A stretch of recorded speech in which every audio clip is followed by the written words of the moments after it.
Pimp of the motherfucking year. Give it up, and give it to me. A Big Mac, capitalized double D six in this song. So I'ma get sick with it, but get drinking bomb and let me get with it. Yeah, cause I'ma be the. In 1898, a German expedition pulled a small clay tablet out of the ruins of Nippur, one of the oldest cities in human history. It was cracked, dirt-caked, and covered in cuneiform so dense the lead archaeologists set it aside for later. That tablet sat in a museum drawer in Istanbul for almost 100 years. No one published it. No one photographed the back. And when a Russian linguist finally translated the full text in the 1990s, he refused to release his notes. He told a colleague in writing that the contents would, quote, end the discussion about where we come from. He died 8 months later. The tablet is cataloged as Ni 3535, and what's carved into it is not a prayer. It's not a myth, it's a list of worlds, a list of populations, and a list of the beings the Sumerians said were living on each one. Today, we're going to walk through every single line on that tablet. We're going to name the worlds it names. And we're going to look at why 3 separate academics who got close to publishing this material had their careers quietly destroyed. Let's get into it. To understand why NE 3535 matters, you have to know what. This wasn't a regular Sumerian city. It was the capital of the entire civilization for nearly 2,000 years. Babylon had to travel to Niflheim.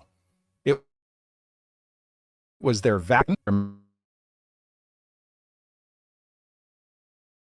and inside slates literally to mountain house. Now, mainstream is just a ziggurat, a stepped pyramid, a place of worship. But the tablets recovered from that complex describe something very different. They describe a sealed chamber underneath the ziggurat, a chamber that contained what the Sumerians called the tablets of destiny. Not one tablet, multiple tablets, according to the surrounding texts, were not written by humans. They were written by the Anunnaki, the ones that came down, and they contained the record of every world they had visited, every population they had seeded, and every location in the sky where their work was still ongoing. NE 3535 is believed to be a fragment of that record, a working copy, a scribe's transcription. And when you read what's actually on it, you start to understand why 3 governments have classified portions of the translation. The first thing you see on the tablet is a header, 3 signs. In cuneiform, they read K-I-A-N, bar. K-I means earth or land. An means sky or heaven. Bar means other or beyond or separated. Together, the phrase translates to something close to Earth's beyond the sky, or more directly, the other worlds. Right under that header, the scribe carved a number. The number is written in the Sumerian base 60 system, and it reads 12. 12 other worlds. Wow. Now, before anyone says this is just mythology, remember something. The Sumerians did not have a concept of fiction the way we do. Their tablets were administrative. They tracked grain. Right. They tracked taxes. They tracked livestock. When a Sumerian scribe wrote down a number, that number meant something specific and countable. He was not making up a fairy tale.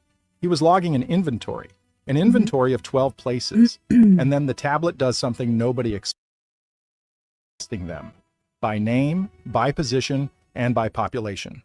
The first world listed is called Lamu. In standard Sumerian astronomical texts, Lamu is the name given to Mars. The scribe writes that Lamu was, quote, the first garden, and that it was abandoned when the air thinned. Then he writes a population number. The number is 0. The tablet is telling us that Mars was inhabited and is now empty. The second world is Lahamu, which corresponds to Venus. The scribe writes that Lahamu burned, and that what lived there had to leave or be transformed. Population, also 0, but with a strange notation next to it, a small carved symbol that the Russian linguist translated as sleeping. Not dead. Sleeping. And there is a very specific reason that word was chosen. In Sumerian, there are at least 4 different words for being dead. There is the word for killed in battle.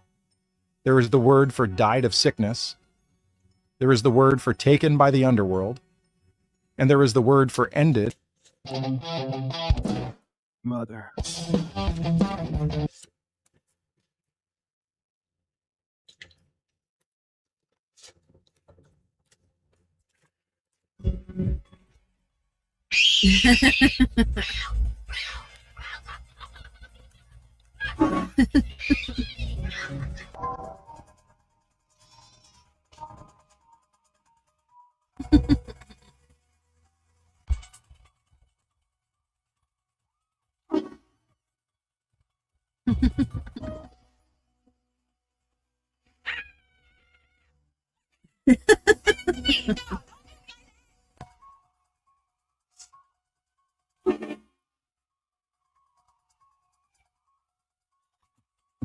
So I guess he's got that loud horn in case somebody doesn't look at him.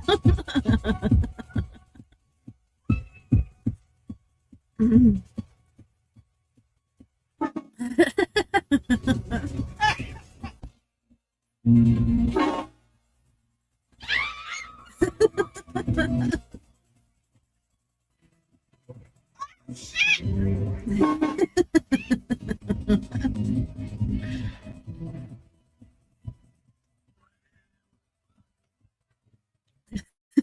Could this just be a wild coincidence?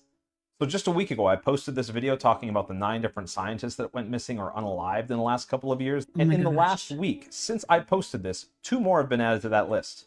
But that's not even what this post is about. That's just a strange coincidence. I simply wanted to reference this video because in it I...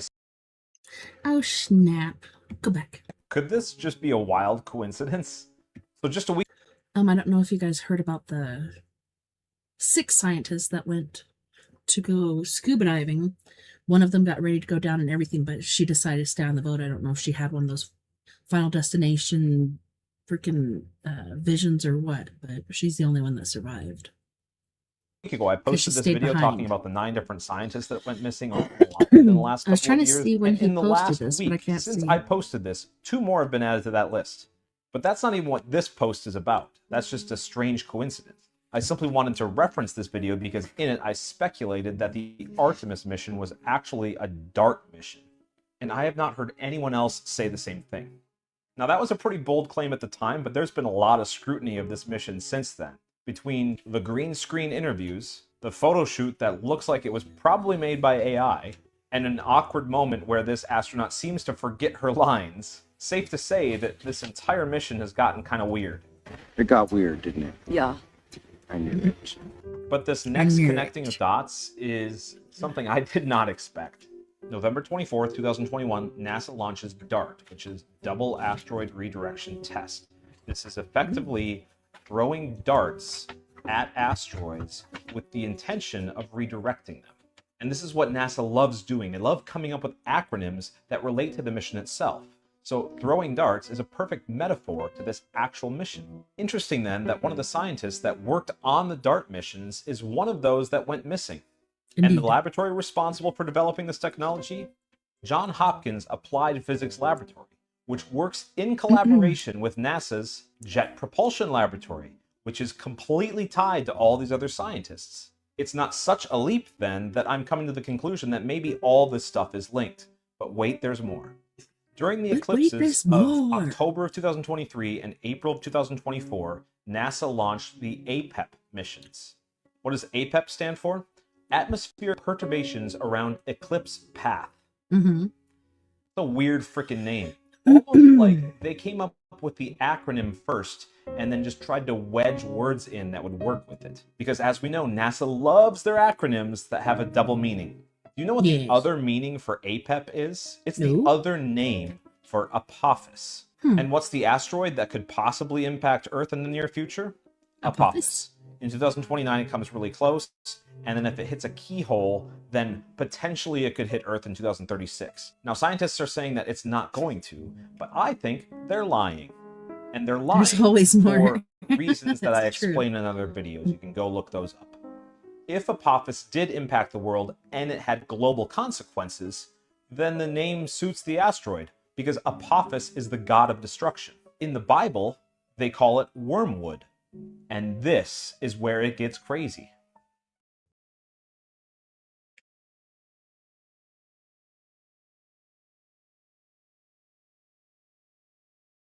In the water because it had been made bitter. Okay, so what? So there's a biblical prophecy that talks about a potential asteroid, and then there are these missions that seem like they're trying to divert asteroids. How am I connecting all this?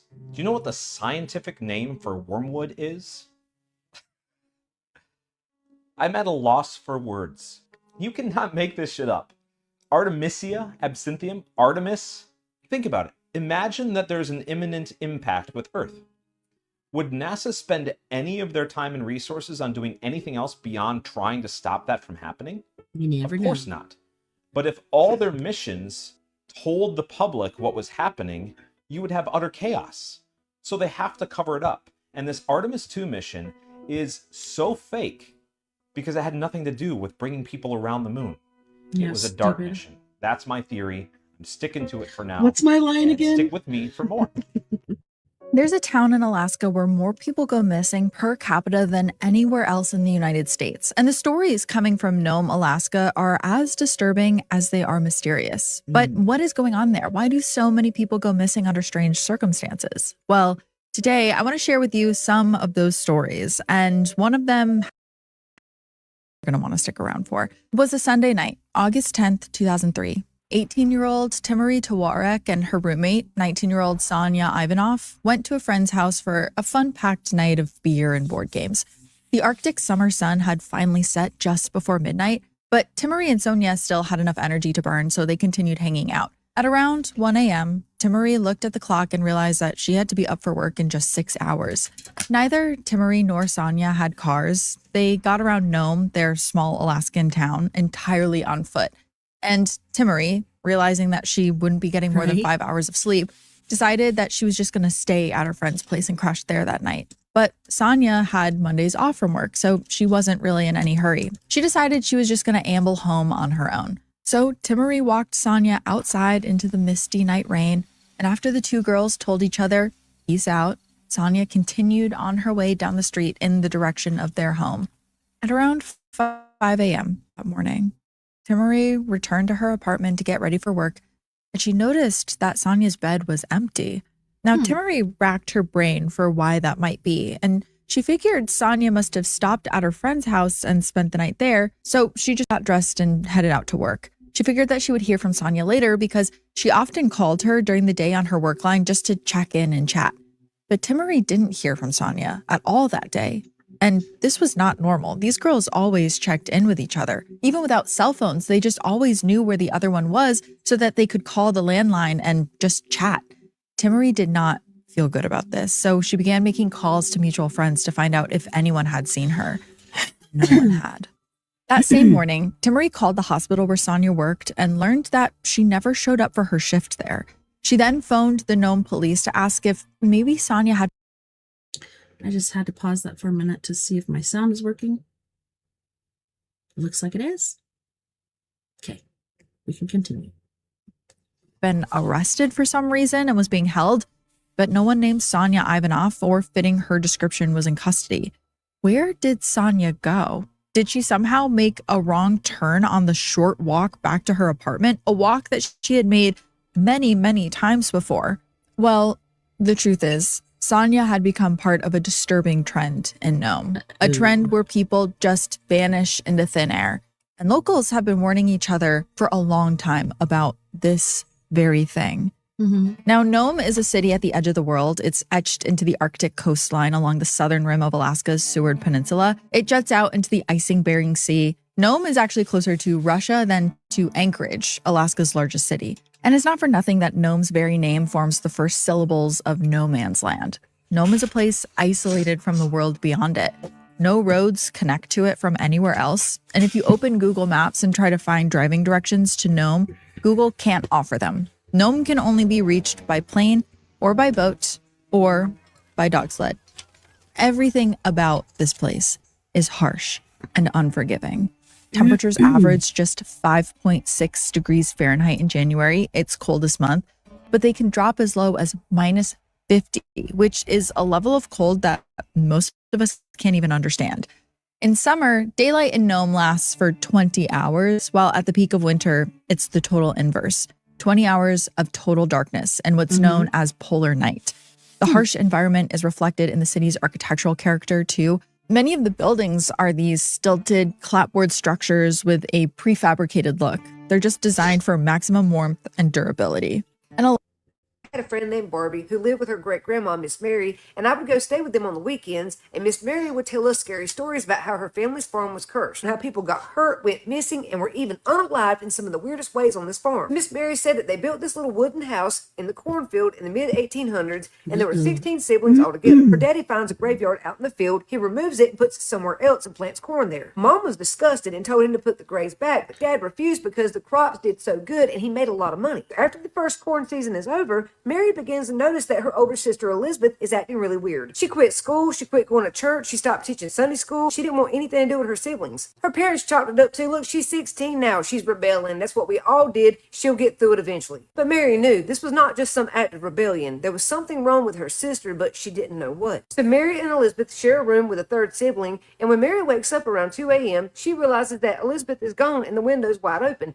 Elizabeth snuck out. Mary goes outside on the porch, calling her name, looking around the farm, but Elizabeth does not reply. She's not there. So Mary gets on her slippers and housecoat and starts walking around the barns and out in the cornfield, and she starts hearing this growling sound, and it sounds like it's following her. Of course, she gets scared thinking it's a bear or a panda cat, so she goes back to the house and goes to bed. Well, around sunup, here comes Elizabeth climbing back through the window, covered in dirt from head to toe. Mary says, where were you? Why are you so dirty? Elizabeth does not respond. She's got a blank stare on her face. She goes and washes off, changes her clothes, and comes back to bed. Doesn't say nothing. The next day, Mary snitches on Elizabeth about her sneaking out, and Elizabeth says, no, I didn't. You're lying. And her parents believe Elizabeth. But one morning, Elizabeth comes in the bedroom, and she reeks. Mary wakes up to the smell. She's like, dude, where have you been? What is that? That smells like pure damn corn. Go wash yourself. Even as Elizabeth washes, Mary has to put her shirt over her nose because the smell is still in the room. It's just lingering. The mom comes in to wake Mary up for school, and the smell knocks her down at the door. She said, whoa, what is that? Mary said, Elizabeth. Elizabeth said, no, it ain't. It's not me. Mom said, either way, y'all get ready for school, and we'll have the guys go under the house and see if there's a dead animal under there. Well, the guys go under the house. They look and look. They can't find nothing. So several times throughout the week, Elizabeth comes home reeking like that.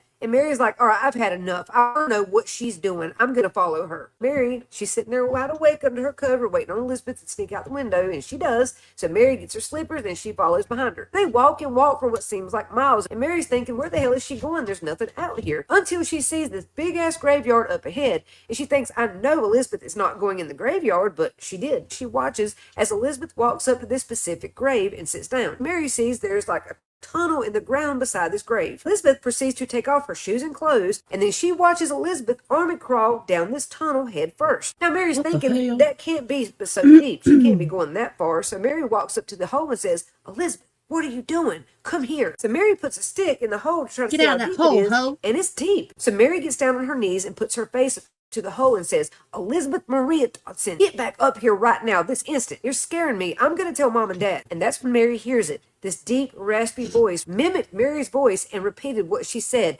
I'm going to tell Mom and Dad. Mary jumps back, freaked out, because she knows that's not Elizabeth. Elizabeth has a very high-pitched voice. Yeah. She didn't know how to describe it, but it didn't sound human. Mary abruptly jumps to her feet, stumbles backwards, and she hears this growling, snarling sound coming from the hole, and it sounds like it's getting closer and closer to her end. And then she took off running back to the house. The whole way back, it sounded like they were running right behind her up until she jumped back in the bedroom window. So the whole night, Mary sits on her bed waiting for Elizabeth to come back home, but she never did. So Mom comes in that morning and asks, where's Elizabeth? And Mary said she snuck out last night. She said, Mama, I think Elizabeth might be in trouble. So they go get her dad, who was getting ready for work, and she tells them everything that's happened. At first, her parents didn't believe her. They thought Mary was crazy. They said, well, Elizabeth is wilding out. She's rebelling, you know, but sneaking out to go to a graveyard and climbing down a hole naked, that's just crazy. Are you making this up to get attention because y'all got in a fight or something? And Mary said, no, I saw it with my own eyes. They refused to believe her. And Mary said, look, I'll take you there. I'll show you where her clothes are right now. Let's go. So they all get on a little buggy and they go down there. They tied a horse up, walk out to the grave, and sure enough, there's a tunnel right beside the grave, just like Mary said. And Elizabeth's clothes are also piled up along with her shoes beside that hole. So they get the townspeople, they get some candles,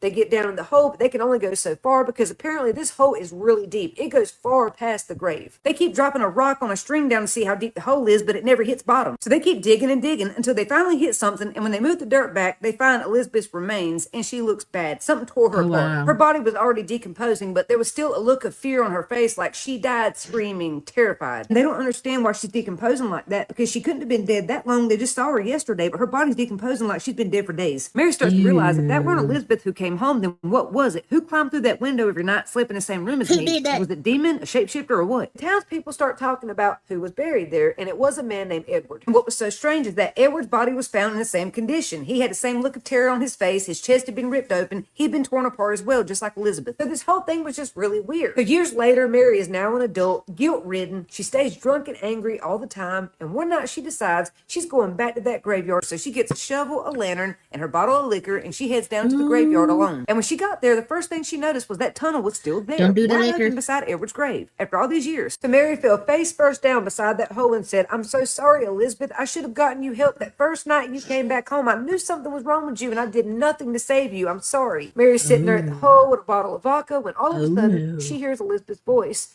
"Mary, is that you? I've been waiting on you. Come be with me." Mary drops that bottle of liquor like, "What?" So Mary's crying by this point, and for a split second, she thought about crawling down that hole just so she could see her sister again. Then it hit her. "I might be drunk, but I'm not stupid. I'm not crawling down that hole." And when she said Don't no, do she it. weren't going down there, the voice started Don't. changing between Elizabeth and something else, and it started growling at her. Mary swore that's when it stuck its head out of the hole and revealed itself to her. When it That's came out of that hole in gross. its true form, it had a big mouth that was gaping open. Eyes looked like bright lights in a black hole. Looked like if an old man was a witch. This is the only picture I could find that fits it, and it's so creepy. Mary knew she couldn't take on something like this. It was over at that point, so she ran home and never went back to that graveyard again. Mary told her family they didn't believe her. They thought she was crazy and dealing with the trauma of losing her sister. After this happened, she would still hear Elizabeth's voice around the property, but she'd never approach it because she knew it was not her sister, it was that thing. And what's wild is they had other people go missing on this property, and Uncle disappeared while planting corn. A 12-year-old boy went outside to shut a barn door and never came back. She always wondered, how did it lure her sister there? Like, how did this whole thing start?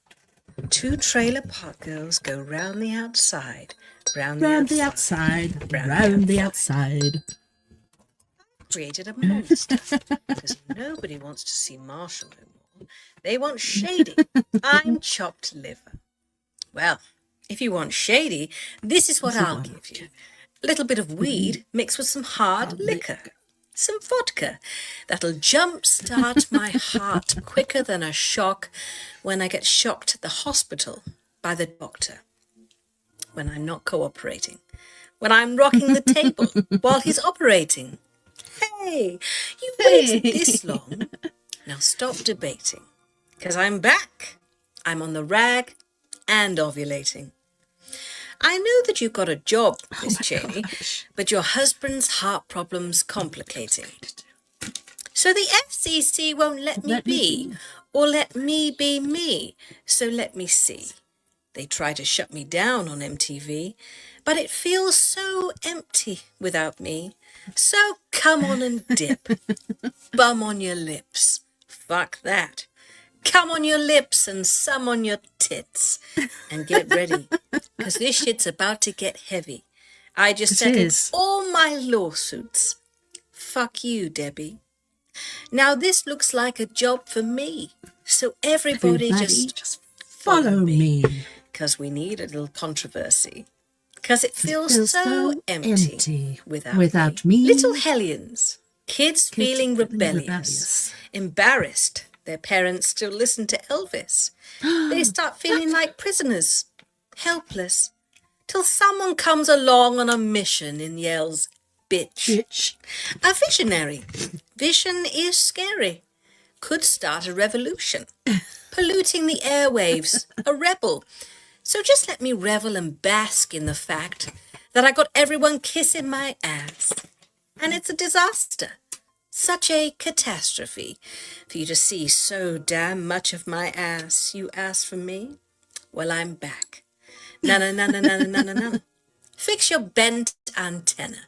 Tune it in, and then I'm gonna enter in and up under your skin like a splinter. The center of attention. Back for the winter. I'm interesting. The best thing since wrestling. Infesting in your kids' ears and nesting. Testing. Attention, please. Feel the tension soon as someone mentions me. Here's my 10 cents. My 2 cents is free. A nuisance. Who sent? You sent for me? I love it. Okay, I got another one 2 days in a row. This is a military, supposedly a military aircraft. You know, that's what the ADSB says. And we're going to take a close look at this one today. Nothing makes sense. Look at the wings. Look at the one engine. It's like on top of the plane, supposed engine, right? Yeah, this is Look at this ridiculous. thing. Okay, now, also pay close attention to this spot because when we put the filter on, it's going to be very, very telling that this is not a plane. All right. Okay, we're going to watch a few frames here. Just look at this thing. It's so clear that this isn't a plane, but now we're going to put the filter on it. And look at that one spot where I was pointing out earlier. See how you can see the red? Now we're going to go ahead and pause it, zoom in on this. You can see the hole. Yeah, a hole right through the middle of the plane. And now when we adjust, I'm going to adjust the level here. Yeah, right there. You guys see the hole, right? Yes. Now watch this. Look at this. Now you can see that it's actually like 4 to 5 different entities combined making up the craft. This is clearly NHI, non-human intelligence. This is not a plane. And they want you to believe that this is the military doing this to us. It only took me a few minutes, well, a little bit longer than a few minutes, but once I got a good shot of this thing, it didn't take long to discover that it wasn't a plane. It's very important that you take the time to do this same thing and see it for yourselves. That's because crazy. once you see it with your own eyes, you can't unsee it. It changes everything. It does. It does. It does.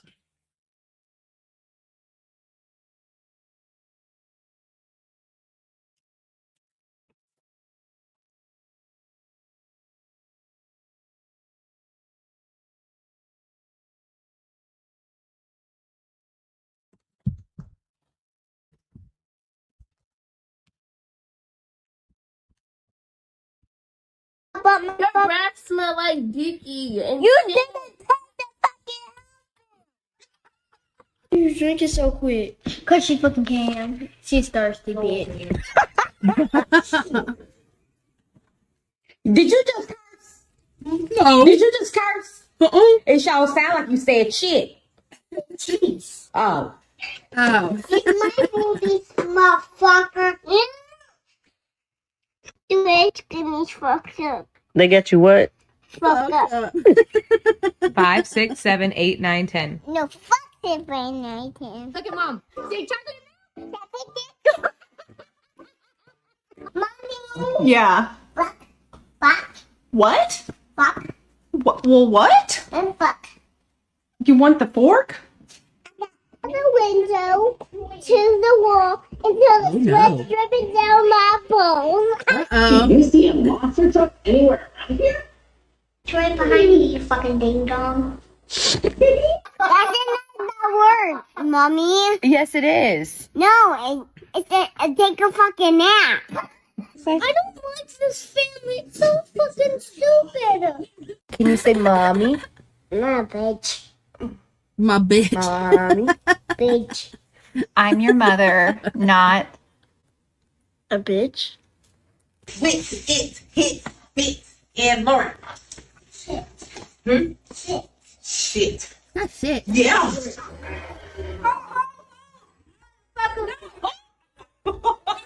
We're fishing out here today. What are we gonna catch, Barrett? A big motherfucker fish.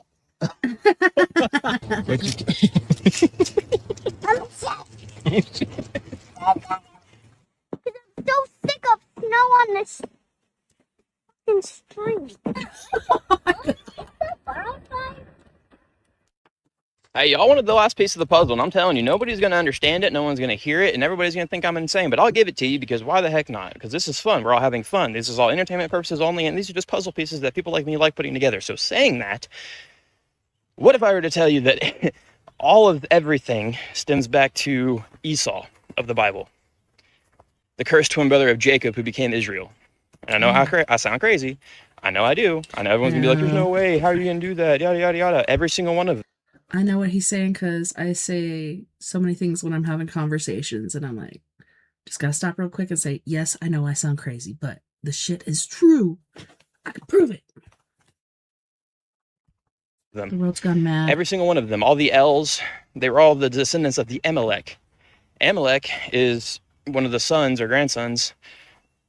I can't remember. There's too many names in my head. I learned too much in 72 hours. But saying that, it all goes back to Esau, the cursed brother of Jacob, being Israel.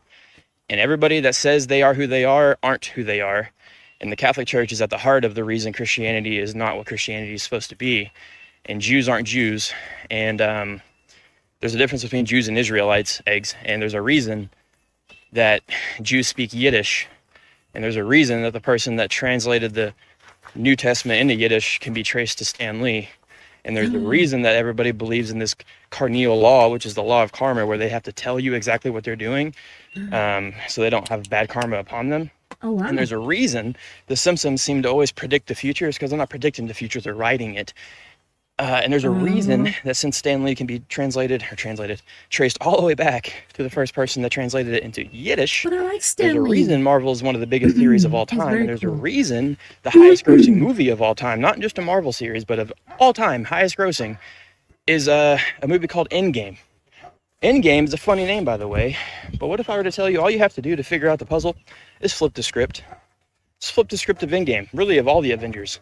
Because Endgame says that Thanos is the bad guy and the Avengers are the good guys. Well, the Avengers are a group of supernatural beings, almost like all the else, and they're teaming up against this one supernatural being, Thanos, or maybe even God. You know how he snaps his fingers and everyone disappears, and it almost symbolizes the rapture? It's crazy. And then you remember after Endgame, when it ended, the series came out, and then the TVA was established in that show. And the TVA, what's their name? Time Variant Agency, Time Variant, something like that. Variant means to change, so time change agency. And what is it like science has done? And they've told us that Earth is millions of years old and dinosaurs live millions of years old and all this other stuff, when none of that is true, but that's all that science is based off of. It's almost as if they changed the timeline, because the real timeline is Earth 6,000 years old and it's not a sphere. And I'm not really on the whole flat Earth thing, but I do think it's like more of a like a half globe. We can get into that in another video. That's not really a part of this, but saying that, it's also said that in those movie series that the TVA is more powerful than Thanos. One of the only more powerful than Thanos. But it's funny because if Thanos is a god and it's supposed to symbolize God, and they are the time change agency, that would simulate that God himself can be constrained and restricted by time. Which isn't true. You know why? Because time is man-made.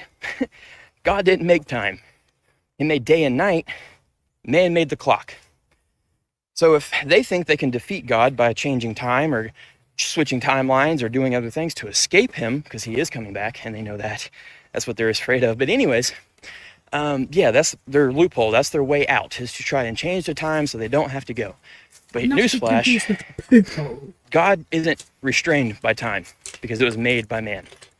I know that's really hard to understand because people like us aren't supposed to understand these things. But some people like building puzzles. I told you, I know I sound crazy. This is a really long video, so if you're still here, welcome. I'm sorry I opened up a bunch of these rabbit holes for you guys, but someone's got to do it, and I will. I'm not crazy. I'm very, very happy in my life. But yeah, they are all, every single one of them, they all go back to Esau through the Amalek. And the Catholic Church is the heart of it all. You're welcome. Oh my God, okay? It's a Stargate. These data centers, OpenAI, AI, it's designed to summon demons and aliens from the other dimensions. Okay, keep on going.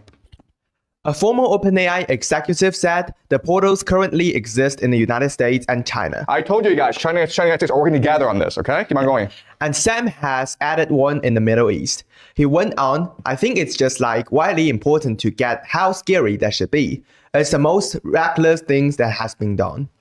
Okay, this is it, okay? This is not a science project, guys. It's an occult project. It's designed to bring aliens, demons, into this world. And then you're like, this makes no sense. Actually, it does make sense, okay? Let me tell you how this works. All right, so what's going on here? These people are occultists. They understand the fundamental nature of reality. They understand that the source of reality is human consciousness. So if you're able to control human consciousness, you become God itself, okay? So, allegory of the cave, Plato.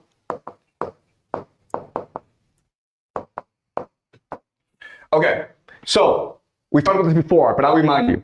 You have 1 million people who are chained in a line. They are forced to look forward at a wall. Okay? A wall. And they can only look at the wall. They can't turn their heads because their necks are shackled.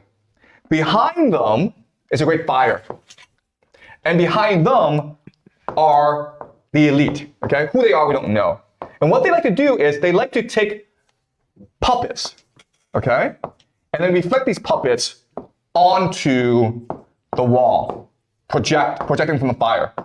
So what everyone sees in front of them are shadows. Now, these shadows are nothing. They don't exist. They don't matter. But because we have an imagination, we have intuition, we are conscious, we see these shadows on the wall and we turn them into a reality, okay? We believe that this is reality itself. And so we start to give it names. We create language, we create religion, we create schools to teach children to believe in these shadows. All right? So the important idea here is that the true wealth in society is consciousness. Okay? The only thing that exists really in this world is consciousness, nothing else.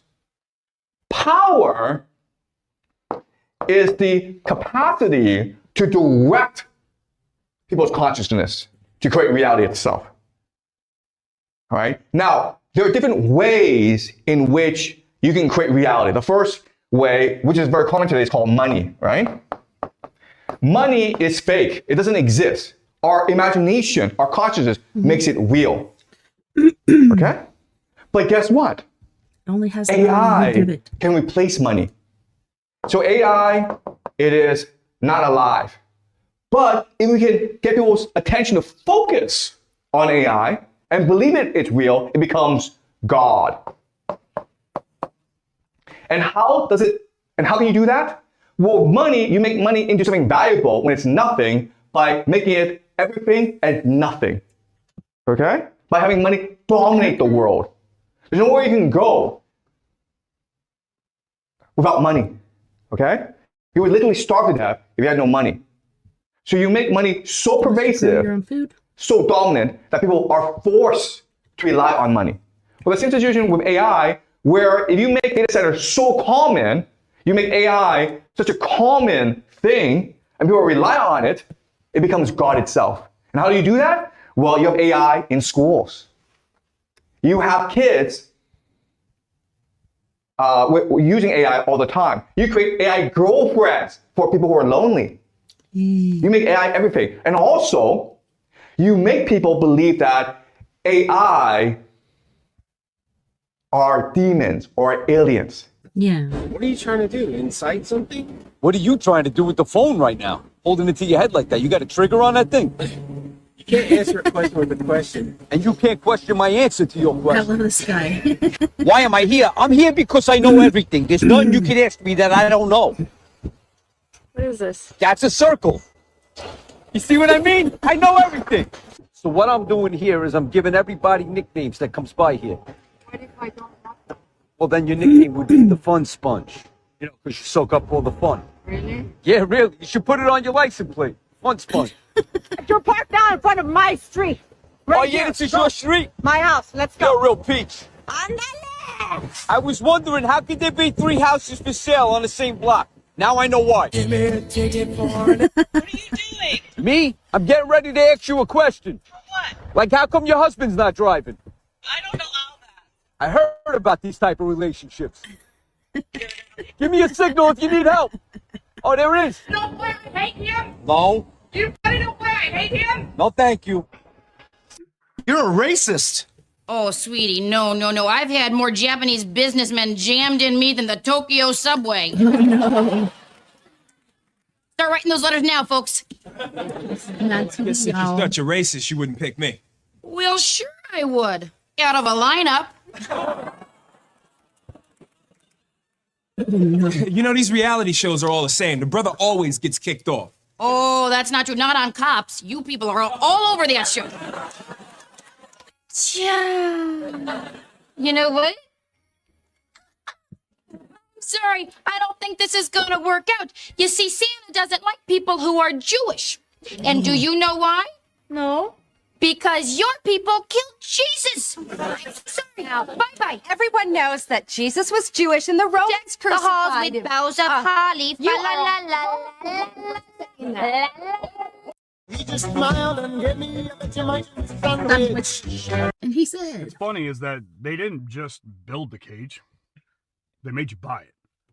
Somebody left me a comment on my last video about Advance Auto Parts. One of the biggest suppliers is closing 700 stores, and he said, "Time to learn how Cuba keeps their stuff running." Well, here's the big difference. Cuba was forced into this by an embargo. Our fucking government is doing this to us. So let me go ahead and show you that pipeline. All right. Step 1, we'll destroy the alternative. So between 1936 and 1950, General Motors and Standard Oil bought up the electric streetcar system in 45 major American cities. They ripped up all the tracks and destroyed public transportation, specifically so that you would buy a vehicle. And don't get me wrong, they were convicted in court. They were charged a whopping $5,000. That's it. Step 2, destroy the older cars. They mandated ethanol in your gas, which literally eats your fuel lines of older engines. Step 3, cut off the auto parts supply. Advanced Auto Parts is closing 700 stores. And the fucking crazier part is their parent company, Fram Filters and Autolite Spark Plugs, just filed for bankruptcy. So you can't even fix your older car if you want to because you can't buy the fucking parts. So what's left? Step 4, force you into a new vehicle. So what's coming down the pipe in 2027? If you guess the AI mandate kill switch, ding ding, motherfuckers, you got it. And you know the crazy part about that though is they want to claim safety and all this bullshit. Watch your eyes and your movements, but then it can just shut your car off whenever it fucking decides. Yeah, and take pictures. And then they're selling it house, as it's a family, safety thing. Safety and progress. It's ridiculous. Really? Just like the self-driving cars in California right now. Oh, Because yeah. they just passed a law that's effective July fucking 1st that allows the government to geofence your vehicle. Do you understand what that means? So they can digitally trap your car, reroute it, shut the fucker off, and be like, well, it's an emergency. The EFF is already warning that these vehicles are mass surveillance machines on wheels. They didn't just build the fucking cage. They destroyed the alternative, watered down your fucking fuel, bankrupt the auto supplier, and then force you to buy the cage itself. Stop calling this bullshit progress. This is fucking control. How does a program like that get funded? It's appropriation of funds. Huh?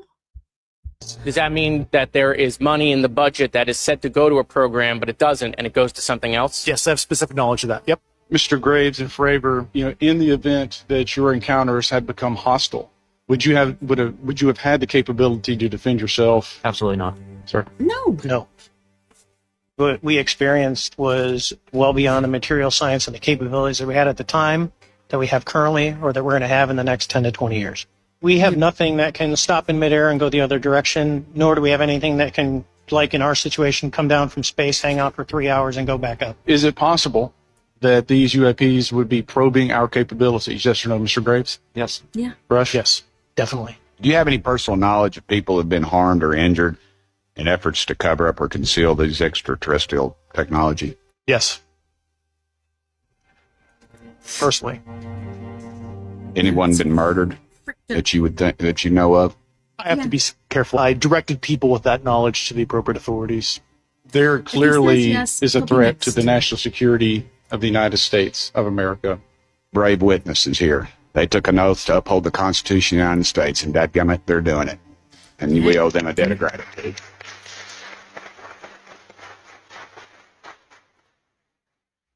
On Capitol Hill today, a bipartisan call for more government transparency on UFOs. One was asked about alien bodies. 2 others talked about seeing UAPs. The U.S. government operates a UFO crash retrieval program and has a UFO and the remains of, quote, a non-human pilots in its possession. And when Dave Grush said the words non-human biologics, there was an audible gasp. I worked with David Grush when we both contributed to the UAP task force. And everything he said under oath to the Congress and what he put down in his whistleblower complaint is 100% true. A Pentagon report is detailing a dramatic increase in UFO sightings. The Pentagon released its report on UFO sightings today, saying an additional 366 sightings have been investigated since 2021. Now the Defense Department is admitting not just a couple of incidents, hundreds of incidents, scores of incidents with multiple sensor systems, multiple witnesses. A NASA task force is holding its first meeting on UFOs. NASA commissioned an independent study team to examine unidentified anomalous phenomena. And this is the first time that NASA has taken concrete action to seriously look into UAP. Are we alone? Personally, I don't think we are. I wasn't prepared for the number of incursions that I see. This merging capability outstrips the operational framework that we have to address it. I can't hear you. You can only perform when the deadline is on file. What? No. Hello. Hi, Matt. This is John from John Breaks Bad News. I have some bad news from Jay for you. You're calling me. Why are you asking who I am? I didn't ask who you were. I said, hi, Matt. This is John from John Breaks Bad News. I have some bad news from Jay for you. Bad news from Jay for me. Yeah. Why did you think that I said, who is this? I didn't say who this is. I misunderstood. What's up? Okay, well, you're a shitty barista. You need to show up on time, and please stop smoking cigarettes. Fuck you, and good luck with your surgery. Who is this? This is John. John. Yeah. John who? John from John Breaks Bad News. Jay wanted me to call you. John Breaks Bad News? Yeah. Why would I know I what gotta that write is? this down. Jay wanted me to call you. Dum dum. Dum dum. Dum Jay. dum dum. Yeah. This guy's awesome. Wanted you to call me. That's what I said. John who? John from John Breaks Bad News. I don't know what John from John Breaks Bad News is. Well, now you do. Have we met? No. No. No.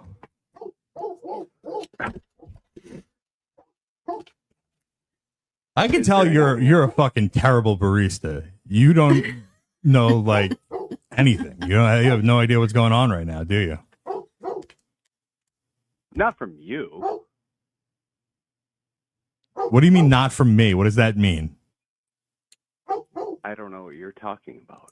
Okay, well, Jay, David Williamson wanted me to call you, tell you that you need to stop being such a shitty barista and you need to show up on time and stop smoking cigarettes. He also said, fuck you, which is my favorite part of all this. Fuck you, and good luck with your surgery tomorrow.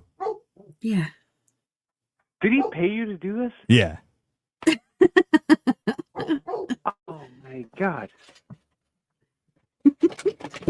Okay, so it's Money a well joke. spent. This is funny. Yeah. To us. Yeah. You have like a mental disorder? You might. If you do this for money, then you might. I think it's I mean, an awesome job. I think I found a pretty good gig. That's what Yeah. I think happened. I agree. But, I I mean, concur. I hope you do well. He's honestly doing well hope right you do now. Do okay. Good. Good for you. All right, I love you. Happy for you, but okay. See you, dude. No, say it back. Well, I mean, probably not, but I mean, Say it back. I said wish I you love well. you. Yeah. Wish you well. No, say it back. No, Why? No. Coward. I wish you well. Say it back. I wish you well. Little bitch.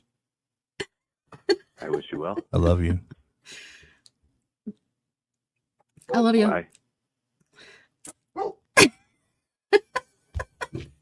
Those were kisses. Oh, he hung up. That was the worst. He's the worst. I'm dying over here. How is she not laughing her ass off? This guy rocks. He's the worst. What was his name? Maddie. Maddie. There's your problem right there. Poor guy. His parents must have really sucked. My skin is crawling. Aww. See, those are the kind of calls that get me excited. Yeah. You're doing the world a favor. Kai's never heard a joke in his life. John breaks bad news. I mean, to be, let me play devil's advocate for 1 second. You didn't explain shit to him. I don't ever explain I anything know, to anyone. and everyone gets it, but he just had no freaking idea. None at all. What the premise was. No. In the Bible, after the fall, it says the ones in charge made for Adam and Eve coats of skin. In the original Hebrew, if you look at it, the word for light is or, and the word for skin is also or. They sound exactly the same, but they represent a total downgrade. The builders didn't just give us clothes, they compressed our hardware. They took our luminous, expanded energy bodies and shoved them into this dense leather-like container. They traded our garments of light for coats of skin. And Adam, it's not a name. It comes from the Hebrew Adama, meaning red earth or clay. Before the Bible was written, the Sumerian records called him Lulu, which literally translates to the mixed one. And they called him Adam because he was built from the iron-rich minerals of this physical void. That red soil is the iron in your blood that acts as a magnet anchor to the earth's grid. And Adam wasn't the first man. He was the first hybrid, stable enough to hold a soul without evaporating into the ether. Wow. Then there's Eve. Her name comes from Chava, meaning the living one or life force. You've been told that she was made from a rib, but in Sumerian, the word for rib is T, which also means life force. The Anunnaki didn't take a physical bone. They took the T, which is the genetic code, to create the female version that could replicate the suit. So they built a biological motherboard so the sons of light would keep being born into prison without having a lab to manufacture every single body. Eve was the automated production line. Ever notice how in Genesis 1:26 it says, I don't know about you guys, but this is totally blowing my mind right now. Because I've always believed we're spiritual beings having a human experience. And so many of us feel like we're in a prison. And a lot of us take the quick route out. Wow. This is crazy. This is blowing my let mind. I can us make man in our image. The word used is Elohim. And in Hebrew, the I am suffix makes it plural. This wasn't a single creator. It was a council meeting. This was the Anunnaki deciding to graph our high frequency. Well, let us build them after our image. Me, him, we. I can't even remember how it goes, but basically, we, me, her, we, him, he, she, blah, blah, blah. Like male and female, making us in their image. But she's never spoken about in the Bible because look at how people use the Lord's name in vain, God's name in vain. He doesn't want that for her as well, so she isn't really mentioned. But this, oh my gosh, this is intense. Souls into clay. When they say in our image, they mean they gave us their upright form but kept us in slave frequency. When they mixed the clay, they used a specific rounding wire, the rhesus factor. 85% of the people have this primate marker. It's the ultimate magnetic anchor to this 3D grid. But all RH negative types, A minus, B minus, AB minus, are the glitch. They carry a version of the suit that lacks that specific rounding wire. You're RH negative, your coat of skin is thinner. Your light leaks through the cracks because the anchor didn't take. But if you're O negative, you are the universal source code. You are the original blueprint before the builders added the A and B customizations.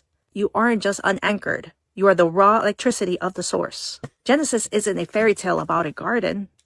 It's a record of the great downgrade. Your body is a frequency suppressor designed to make you forget you ever lived the light. You are a soul trapped in a body engineered to make you forget who you are. Now, are you ready for part 4, where I'm going to talk about the Great Pyramid and that it was actually a pressure cooker used to force the rhesus primate DNA into the blood of the masses. Wow. Poke chop. What? What's going on here? What's going on, Poke chop? Come on, man. Don't run me around. All right, so people keep trying to argue with me in my comment section about my theory on how and why this virus has spread so effectively and efficiently on this cruise ship. Oh, this is the hantavirus. Okay. So, if you don't know, the hantavirus, and this came out when I was a kid, my uncle Rex Thomas was in on the investigatory things medically. It was caused by Niecy's feces and urine. So mice, feces, and urine. It was only communicable that way. But this new one that happened on the cruise ship supposedly didn't happen on the cruise ship. It happened when this couple went to a dump on a certain island. I don't even know what island it was. And there's these birds flying around and dropping their shit everywhere. And that spread to the humans. And this is the only hantavirus I know so far that has spread from human to human, which is freaking insane because, like, it's already scary enough cleaning out your garage and cleaning out your shed here in the Four Corners area, because this is where the outbreak was in the 90s for us in the United States.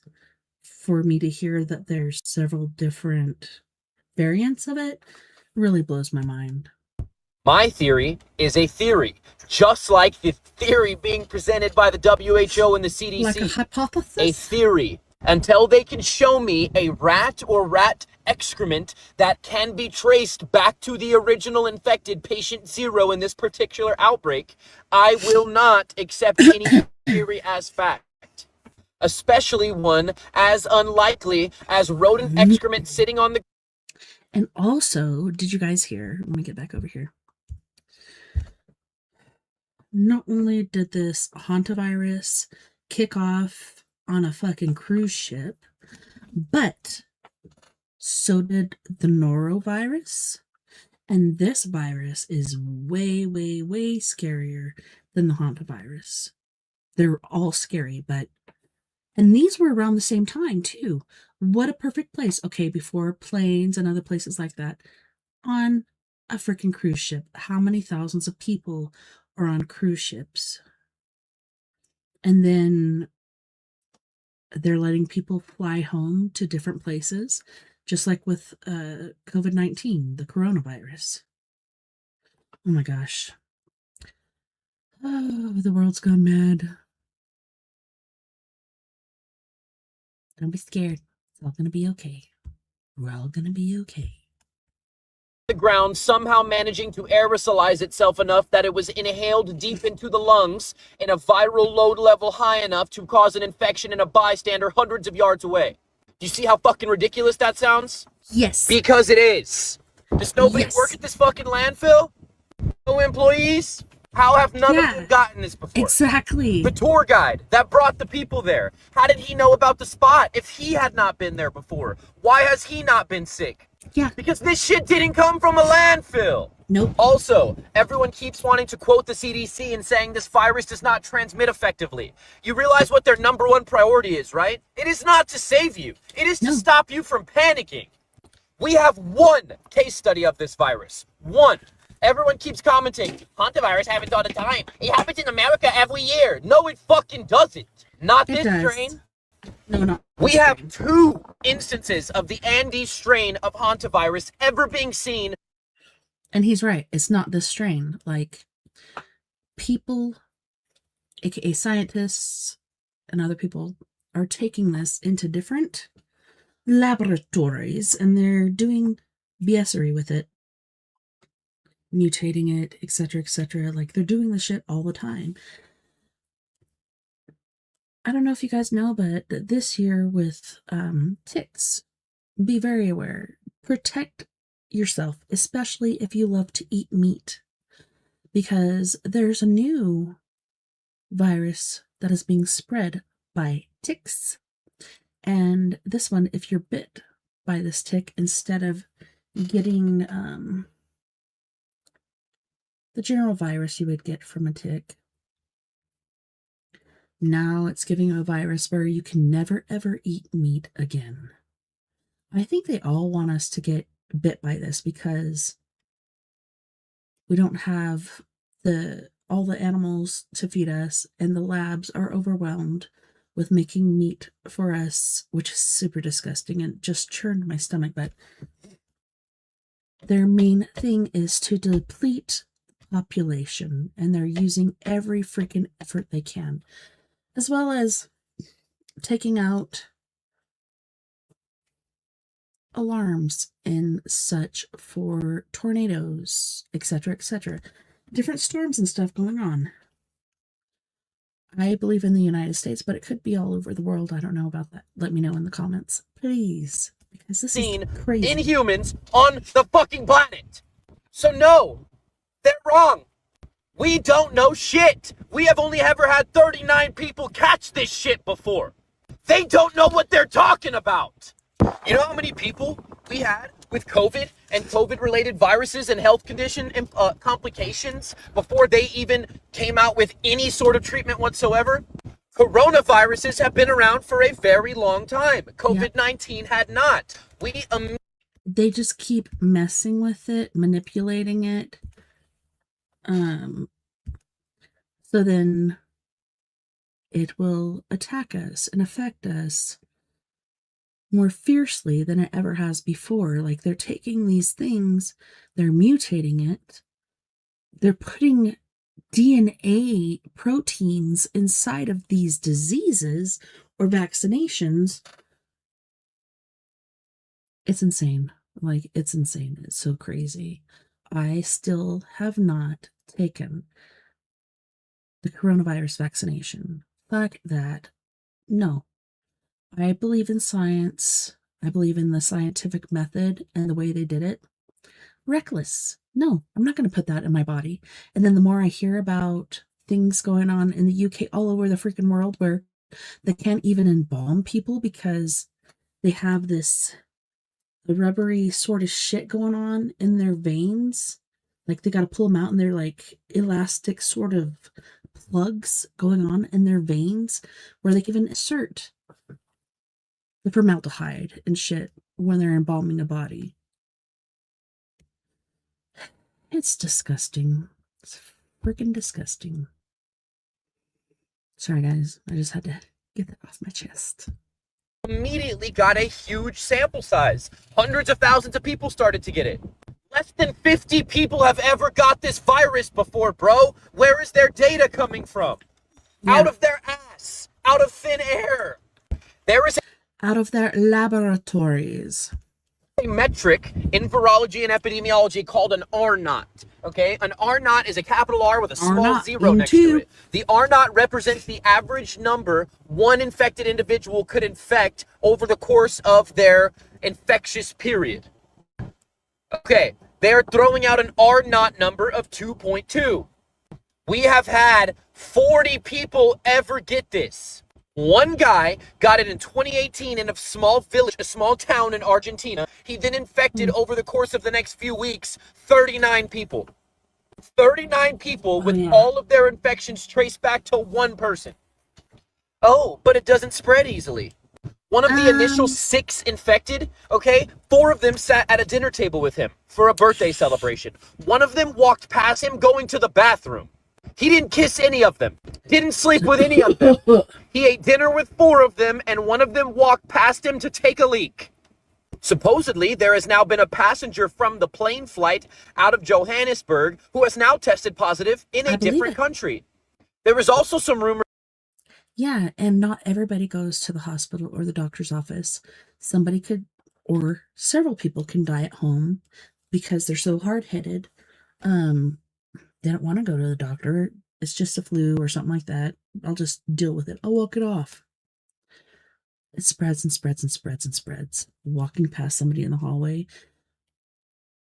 I don't know how many times at the store when I'm shopping and somebody's coughing and coming towards me or walking past me, that I will hold my breath.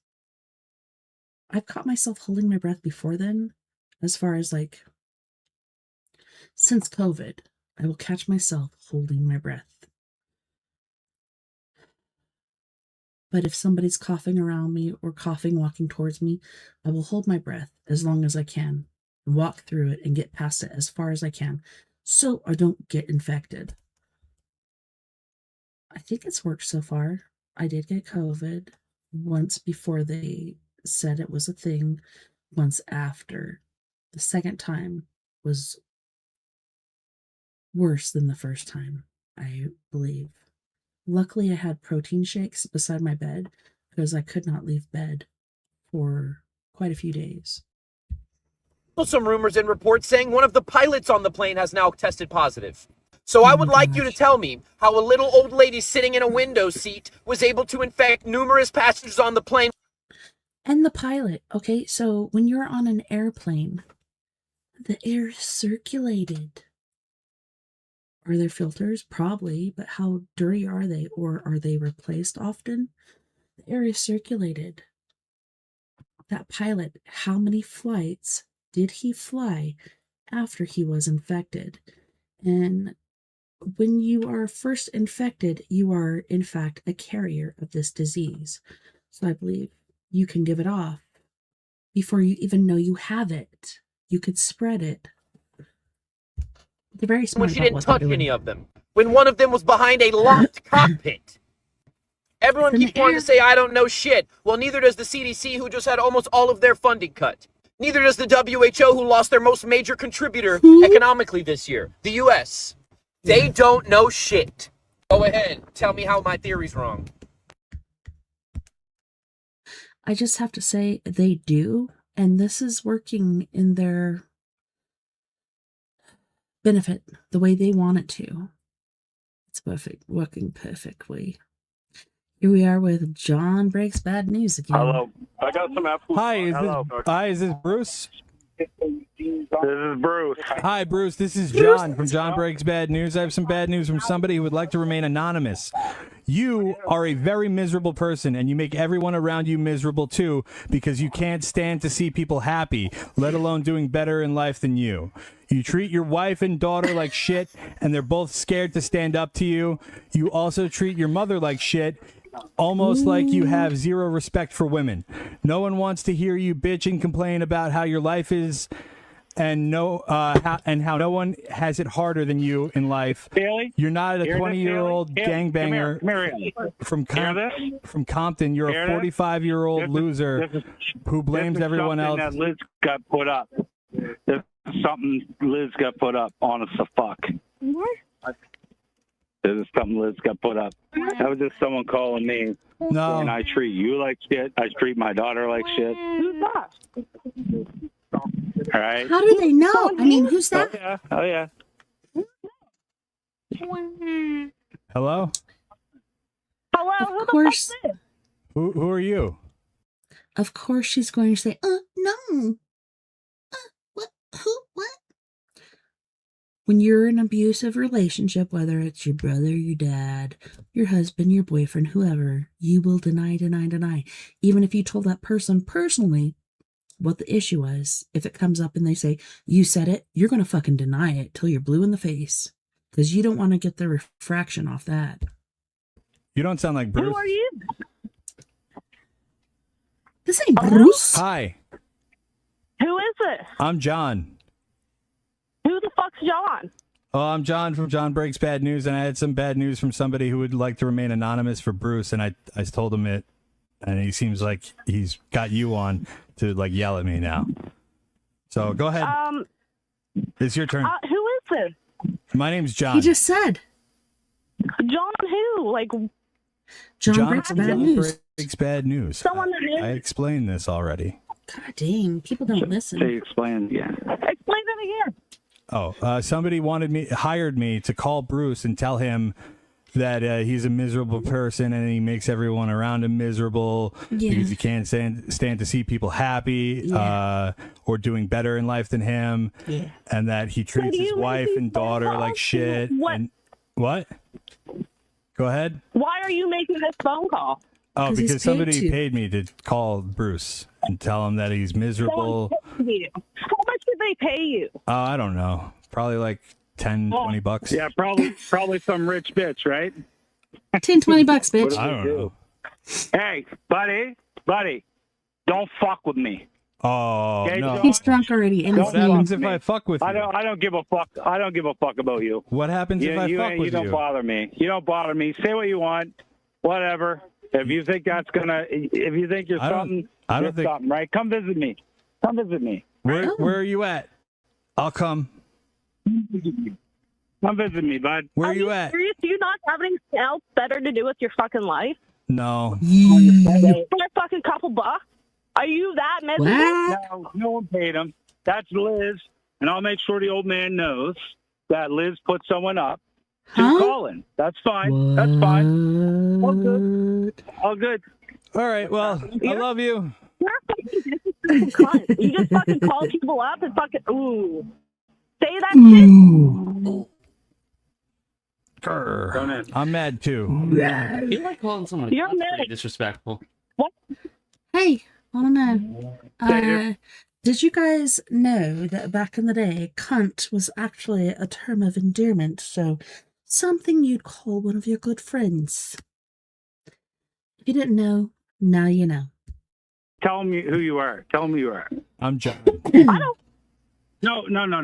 This is my daughter, the one you think I disrespect. I don't think anything. I'm like a mailman. You're getting mad at the wrong person. Yeah. Fucking getting in people's business is gonna be a fucking problem. No, would you talk to your mailman like this for bringing you a bill that you didn't like? What do you say? Take the cock out of your mouth, bud. Take the cock out of your mouth. What you saying? I said, would you talk to your mailman like this for bringing you a bill you didn't like? Yeah, don't shoot the mailman. Buddy, you're fucking calling up. Yeah, I'm a mailman. I'm like a mailman. Don't shoot the mailman. That's what mailmen do. They bring you unpleasant things for a couple of bucks. Yeah. Well, will you return a message? Yeah, you gotta go to my website, johnbreaksbadnews.com. No. Can you just return it to the fucking person that sent it? No, you gotta pay for postage, lady. That's right. You have to what? You gotta pay for postage. Go to the website, johnbreaksbadnews.com. johnbreaksbadnews.com. You can't be tracked, right? johnbreaksbadnews.com. What's the point of the phone call? All right, I love you. What's the point of the phone call? I said I love you. Some cunt. I love you. Highly illegal, ain't it? No. So what's your message again, anyway? I'm not going to say it again. I've said it twice already. It's really boring me now. All right, I love you. Well, then why are you still? Hey, then why are you still on the fucking phone? Because I said I love you, and I'm waiting for you to say I love you back. Okay, love you. All right, bye. Aww. You said I love you back. What the fuck? No fucking shit. That's badass. Awesome. That's badass. What was this guy's name? Bruce? Bruce. Like another Michelle. Bruce. And this is where things go from odd to insane. This time I brought my laser. I just want you to know it is virtually impossible to buy these green lasers. You can find the red ones and stuff, not the green ones. And I want a green one specifically. Did you see that?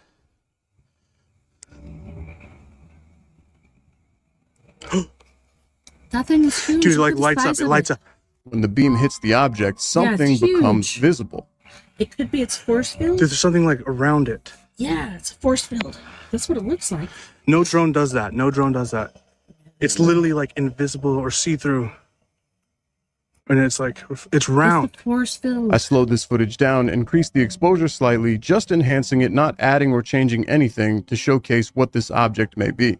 Isn't that amazing? It's tiny, and then when I like hit it with the beam, it like is bigger. Like, see, there's like, Yep. It's literally a circle. It's a shield of protection. Oh my. Bro, that is not a plane. Bro. He continues shining the laser on it, talking to the people in the live chat, and every time the laser hits it, it appears almost perfectly spherical. Look at that. It's like small, and then when you hit it, there's like a little force field around it. It's like a bubble. That's what I'm saying. And then suddenly, the object appears to drop. It's going down. Hold on. Sorry, guys. Hold on. My fingers are so cold, I can't even press the button correctly. Wait. That's it right there. It's at the ground. It's at the ground. It's shining literally at the ground. I'm gonna go get it. I'm going. That's not a drone. We're going. I was playing Xbox with a couple of friends when my mom called and said Grandma's dying again. And I told her that sucks. And to say I said hi, Mom yelled at me and told me that I had to drop by and go off to the nursing home. We drove in my car. There were sleeping dudes in wheelchairs all over the yard, and inside the hall was scary and creepily lit. It smelled like someone took a dump and then rotisserie'd it. But then I found Granny's. If you lost $250,000 or more, you may be entitled to significant. Evil people are running the planet and want to kill you. And Oh my gosh. This, if you're not watching,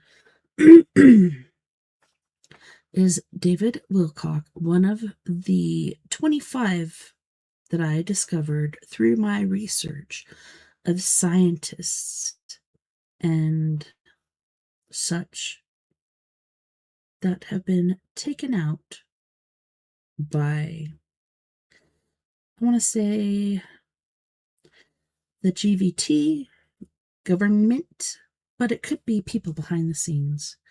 Please listen. Paranormal researcher found dead, David Wilcock. Listen to this. Let me see what it says underneath. Please take a moment to listen. David Wilcock discovered the existence of God and knows what really is on this planet. Read your Bibles and you will know. Yes, giants, all this stuff existed. Gods were actually some of the fallen that are now underground.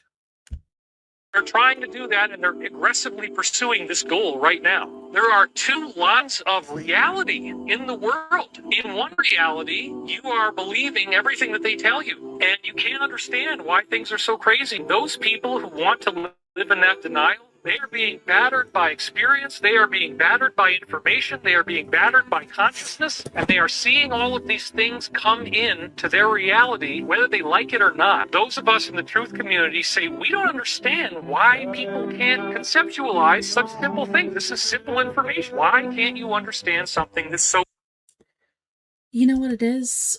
Okay, so a big part of this, it's not because they can't understand it. It's because they want to keep their heads down. They want to keep grinding the stone. They want to get up, go to work, pay my bills, come home, go to sleep, get up, go to work, pay my bills, come home, go to sleep. Repetitive motion, repetitive notions. Even though the truth is right in front of them, they don't want to see it. They don't want to hear it.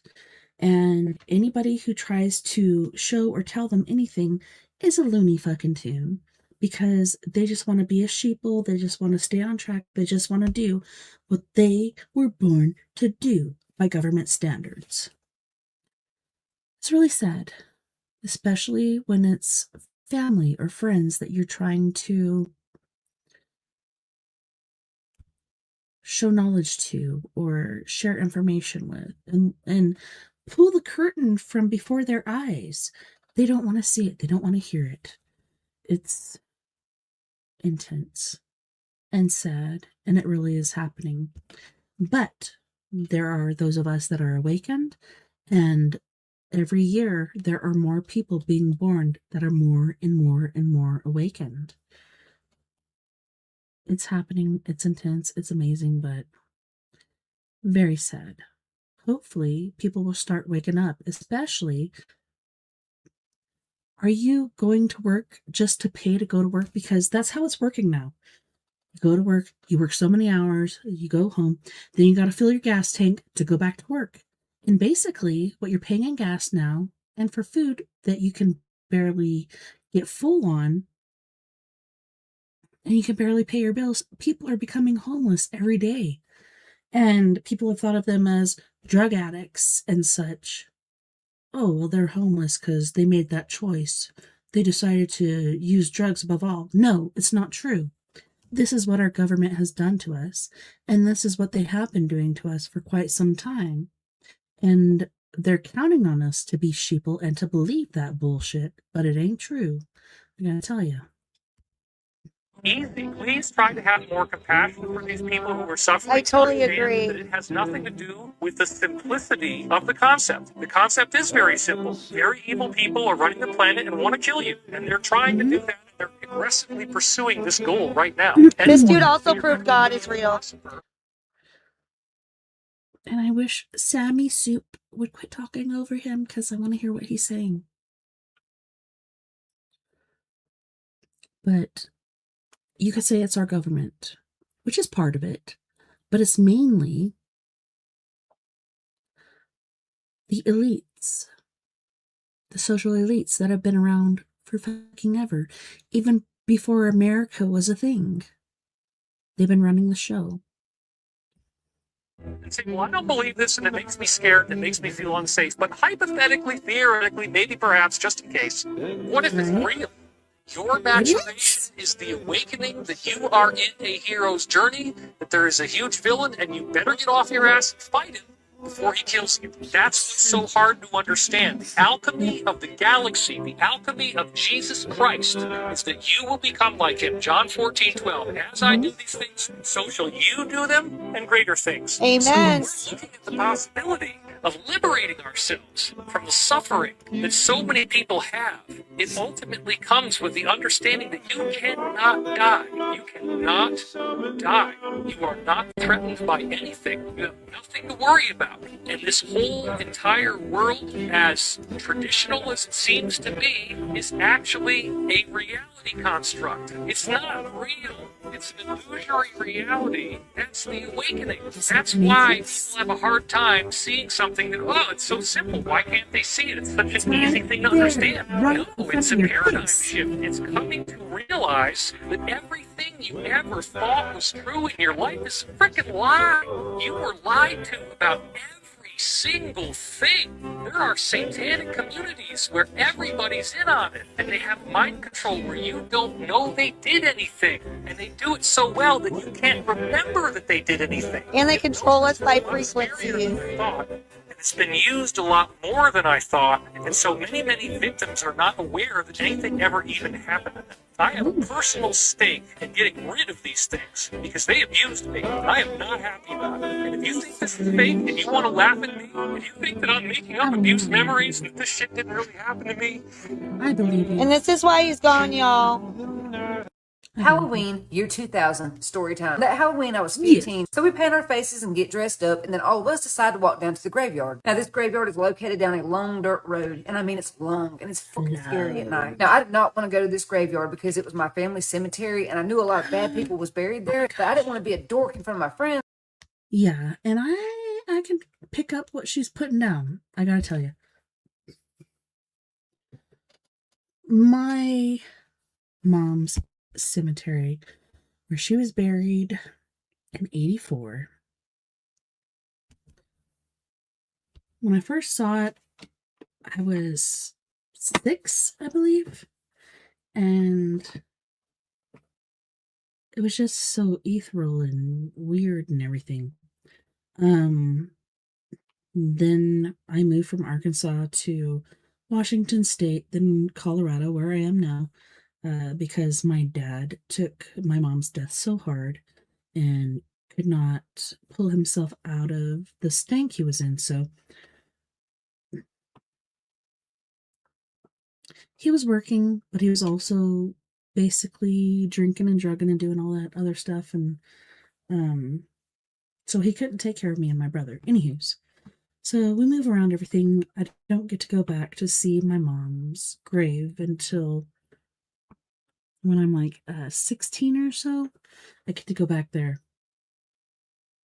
By this time, it's fenced off, and there's a thing that says Pine Grove Cemetery.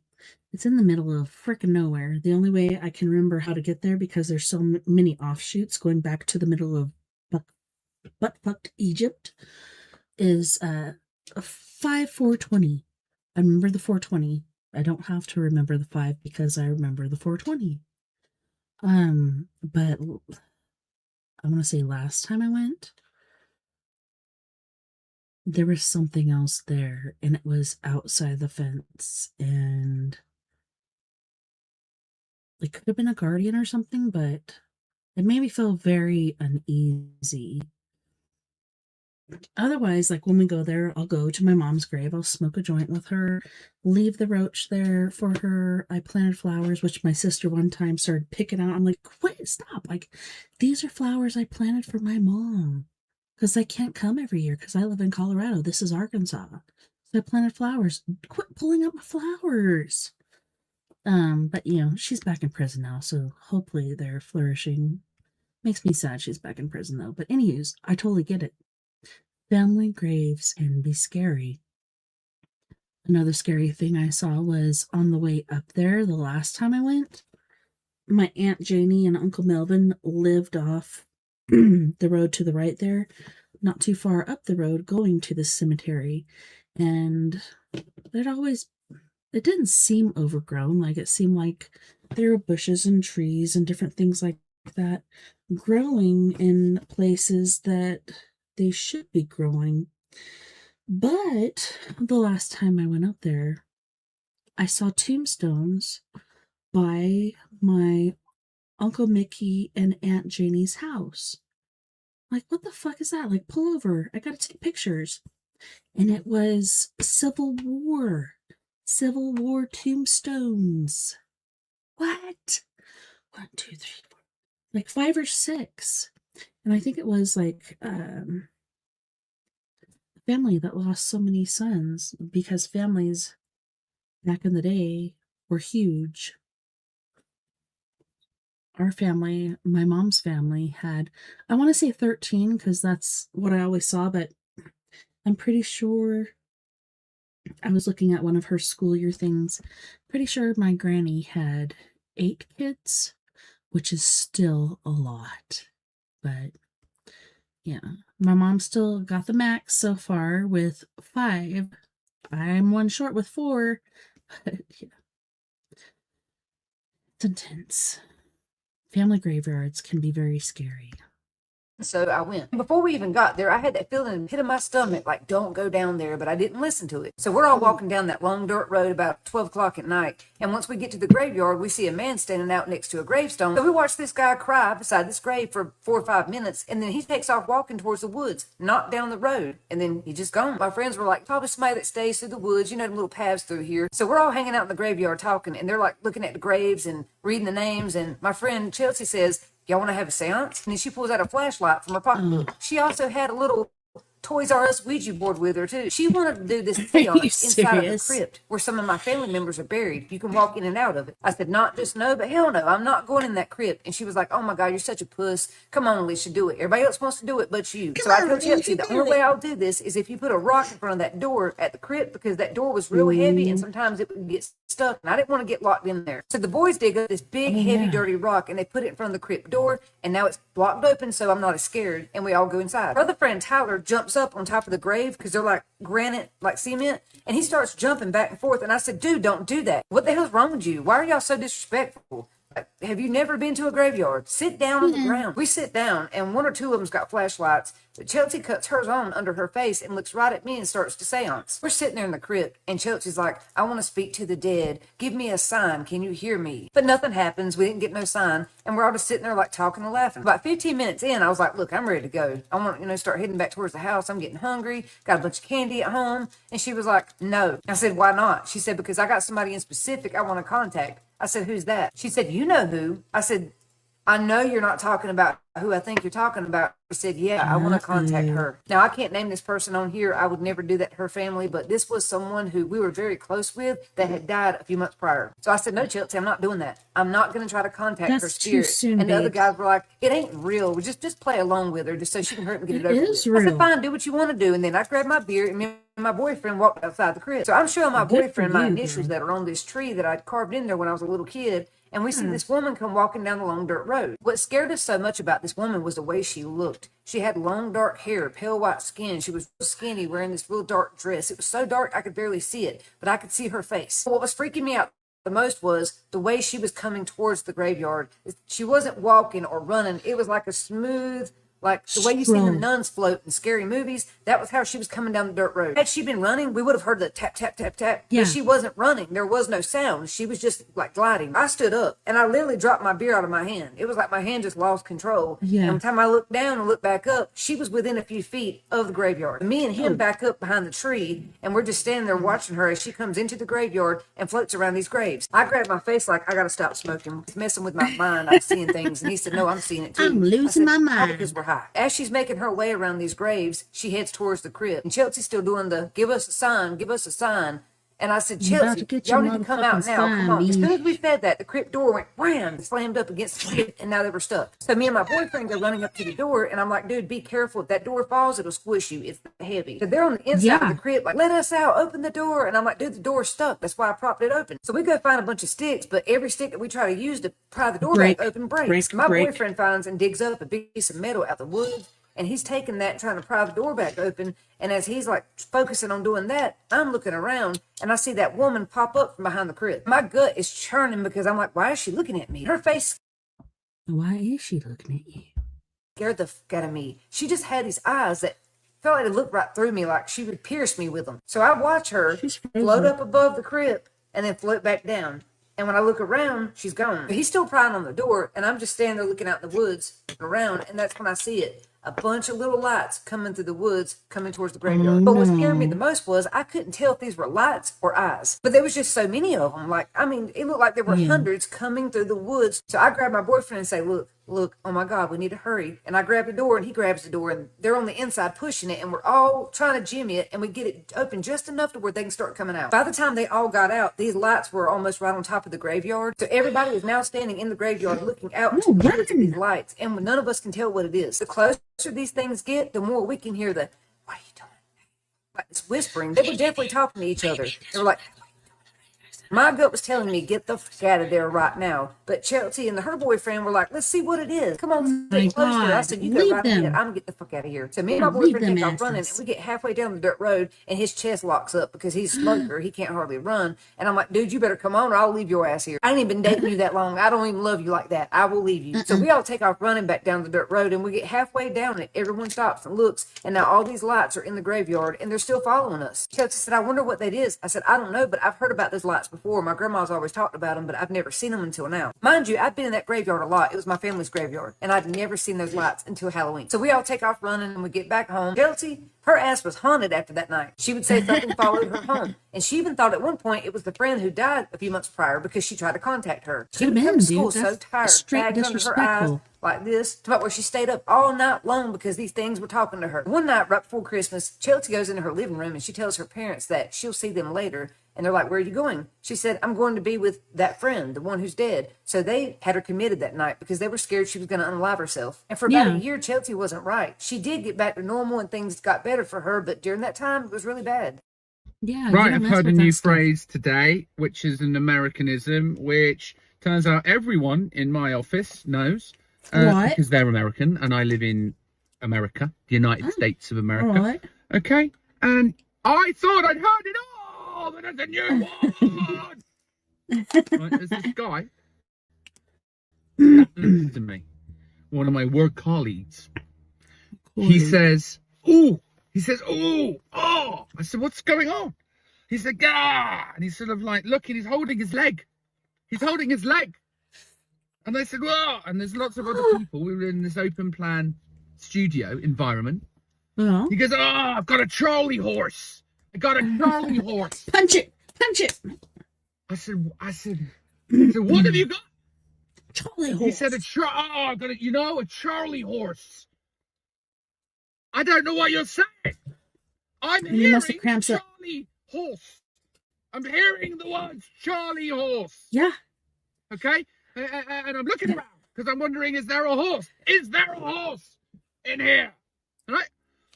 And then some of the other people I work with, the Americans, one of them goes, oh, I hate that. I hate that. And this girl across from me, she goes, oh my God, Luke, do you ever get that? A Charlie horse? I said, I don't know what anyone's saying.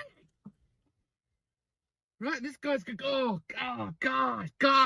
I said, do you need help? Do you need help? Should we call an ambulance? He said, no, it'll pass. It'll pass. It'll pass. I said, what is it? What? What? Anyway, then there's this person across from me. He goes, it's when your leg, when you get like a dead leg, or when your leg goes like, ugh. I said, you mean like a cramp? Is it cramp? Are you saying cramp? Are you saying leg cramp? Yeah, Charlie horse. Yeah, Charlie horse. Stop talking about horses. Who's Charlie? Anyways. All right, I gotta say,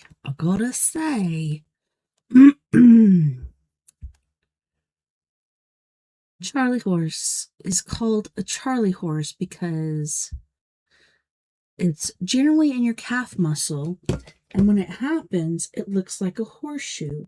So it's the top of the calf, and it goes like this. And that's where it cramps, is at the top of the calf. You've got the calf muscle going up. Here it is, right there.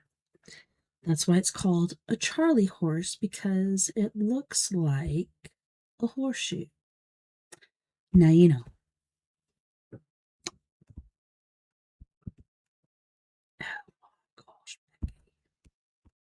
So like the whole scene settled down a bit. We had a good laugh. Okay. And I said, what are you saying? And they said, what do you call it? What do you call it? I said, what is it?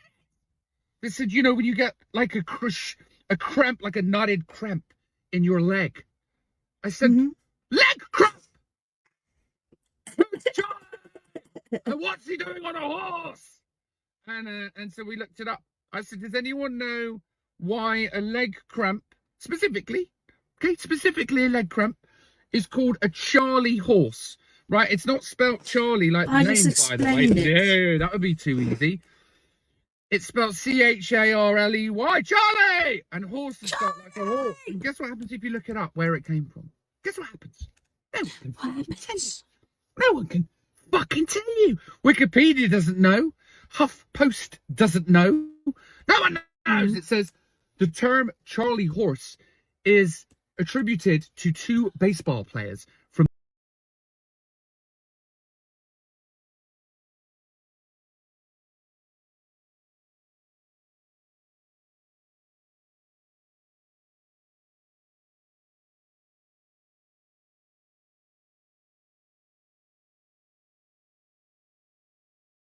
Oh, no, this isn't working either. That's great. That's grand. Hello? Hello! and appeared in the Boston Globe in 1886. What the hell?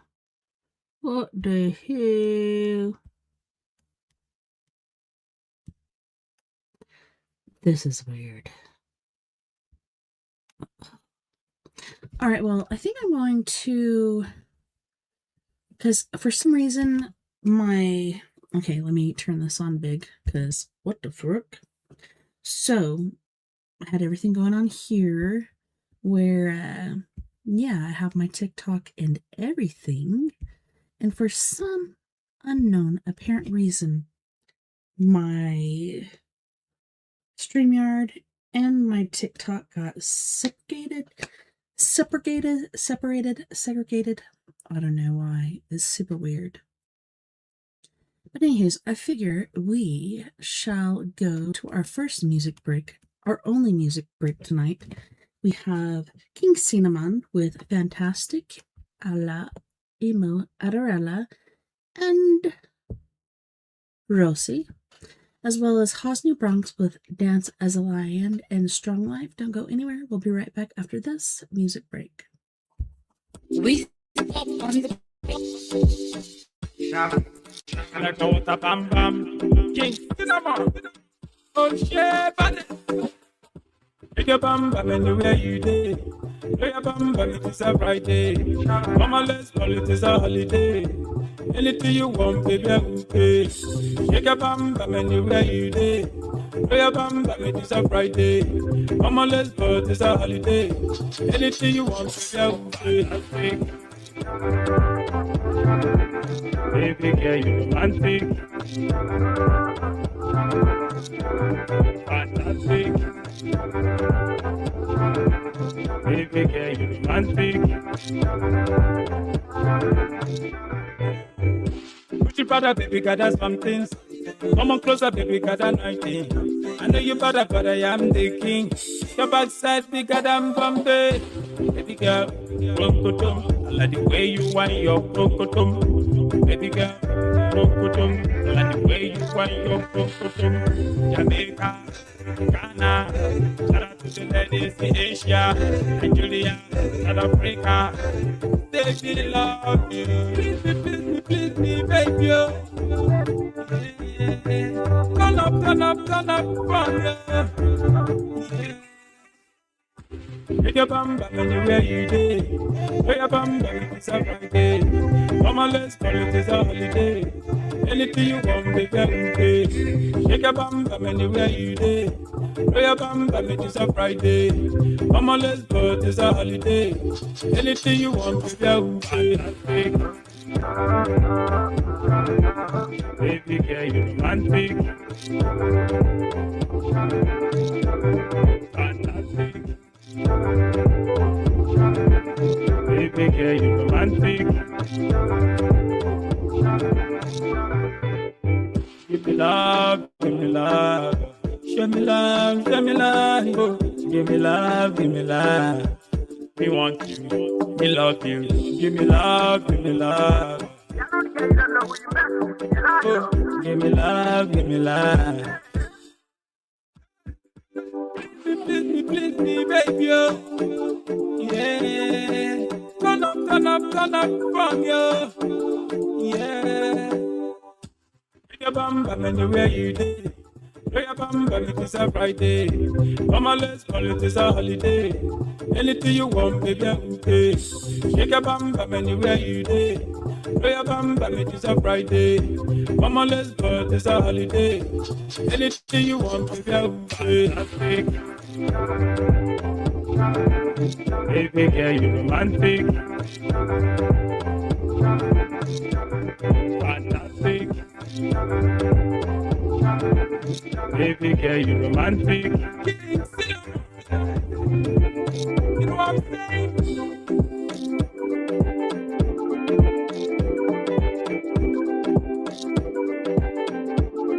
We pop on the mix. Flip it all.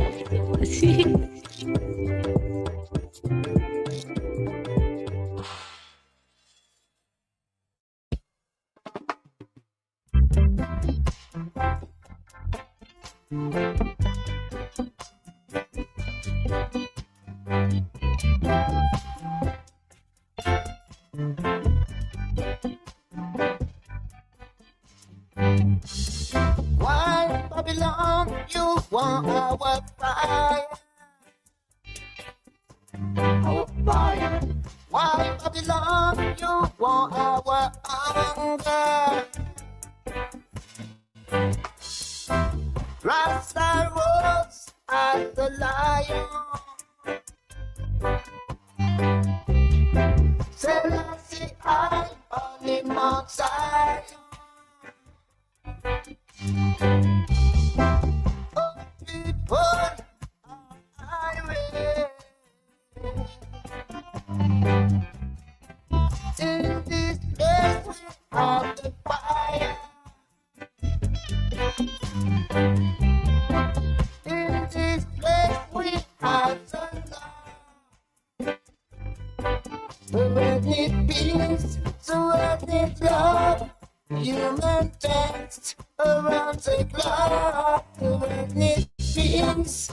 world needs love. Human want rescue humanity. You want my rage, you want my strength, you want my love, you want my heart. Yeah, my heart. Why Babylon you want our fire? Why Babylon you want our anger? Oh my God, rescue my people. Give me your love, give me the love. Let your heart be your pride. A new world full of love. A new world will come. Referencing a sports related. Protect humanity. We have to save people from poverty. We don't want your frustration. We don't want your illusion. We don't want your education. We don't want your frustration. You may move up, rescue your history. We celebrate the love coming from God. We celebrate the power of Judah love. Rest the dance as the lion. In this realm of positive vibes. Yeah, rest the dance for our nation. Yeah. You are my rage, you are my strength, you are my love, you are my heart. Rasta rose as a lion. Selassie I on the Mount Zion. Oh, people are irate. In this place we have the fire. Dance, dance, reggae music come from Jah. Dance, dance, around this place, Rasta. Dance, dance, it's our chance to unite and chant the word. People in love, people in love, people in love, people in love. Yeah, human. Protect humanity. We have to save people from poverty. We don't want oppression. We don't want your ambush Babylon.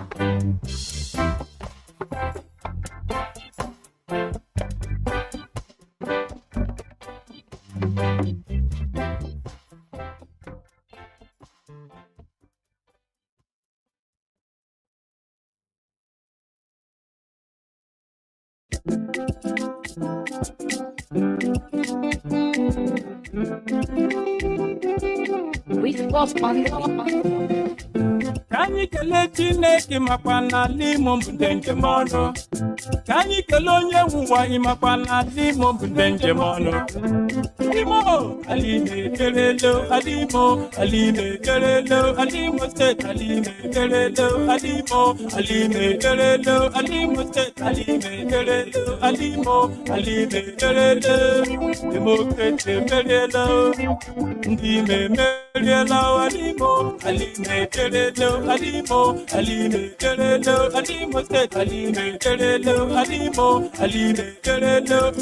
Democracy kerelo. Ndime meliela wakamama ehija remalama oba na malama etse di malama excellence emeke amma emeke jo amma omenka unanya ni jo amma omenka unanya wa emeke make him body mao. Emeka, make him body mao. Emeka put on no boy. Oh yeah. Wa wudenu. Emeka put on no boy. Emeka,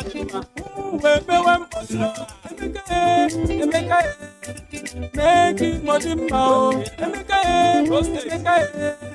make him body mao.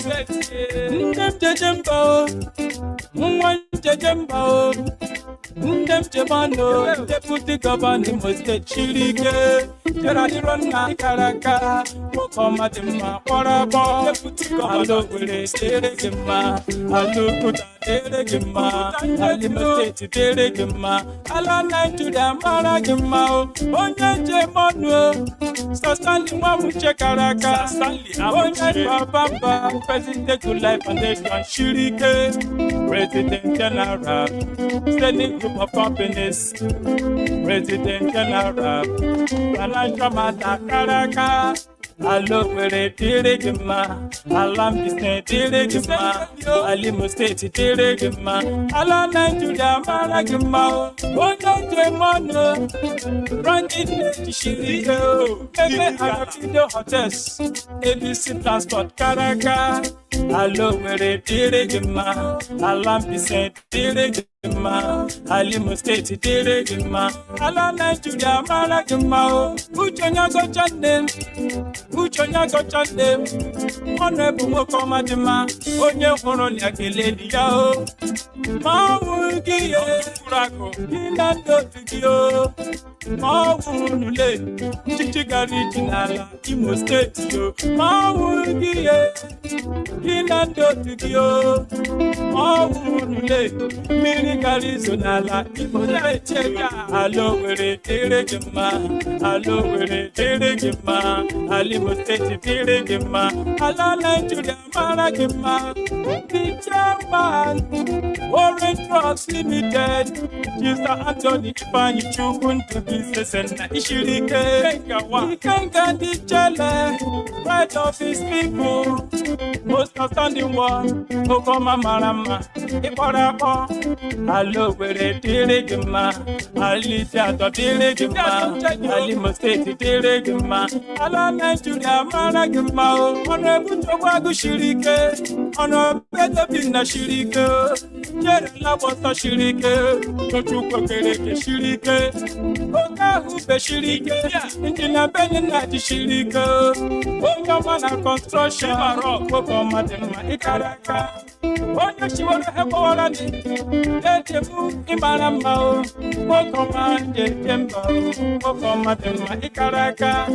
We popular, Ibo Pelabo, Onyomana Piso, Akana Kumpa, Ikaraka, 81 Mama, Isayudiwa, Mokome Jemba, CEO Elizabeth Ventures, Karaka, Democracy Merielo, Ndime Merielo.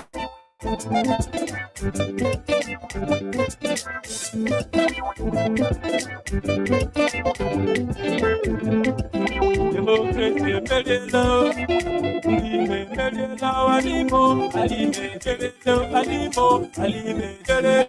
Thank God I'm from Imo State. Emeka has come to rejuvenate. Imo State, make we jubilate, make we celebrate. Emeka she when we say, oh this one no be set them say. Oh Emeka has come to rejuvenate. Imo State, celebrate, make we jubilate. Allah make His Excellency Achikudenwa. Make kwa His Excellency Dr. Hakim. Yema right honorable BDK. Make kwa right honorable John Soyeri. Allah make senator Onyebuchi Mr. Empowerment.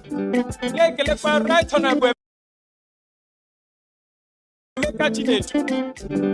Umo mimo lowali gamesiona Alima de la ma.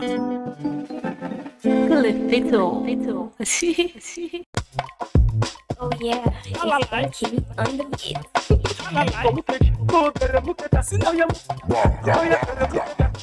Suck my boobs, you got my body loose. Anytime you touch me, you got me confused. Suck my boobs, you got my body loose. Anytime you touch me, you got me confused. Cinnamon, we saw it. I said the wine your body, eat the sweetie. Make it rock my body, I am feeling horny. Make it touch my body, I am feeling sweetie. Suck my boobs, you got my body loose. Anytime you touch me, you got me confused. Suck my boobs, you got my body loose. Anytime you touch me, you got me confused.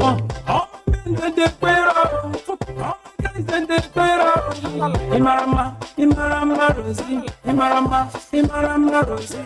Oh, my guys and the better.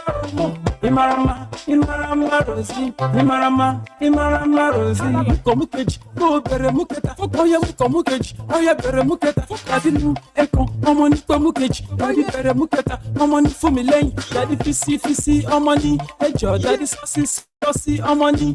Ejo, daddy kosi, omoni. Ejo, daddy come pussy, omoni. Ejo, daddy and his baby, them there for corner. Daddy begin the touch and the girl the holler. Nine daddy begin the open the shirt collar. Nine something come up. Daddy begin the soccer. Daddy move, echo, omoni komukeji. Daddy bere muketa, omoni fumilein. Daddy fisi, omoni. Ejo, daddy saucy, omoni. Ejo.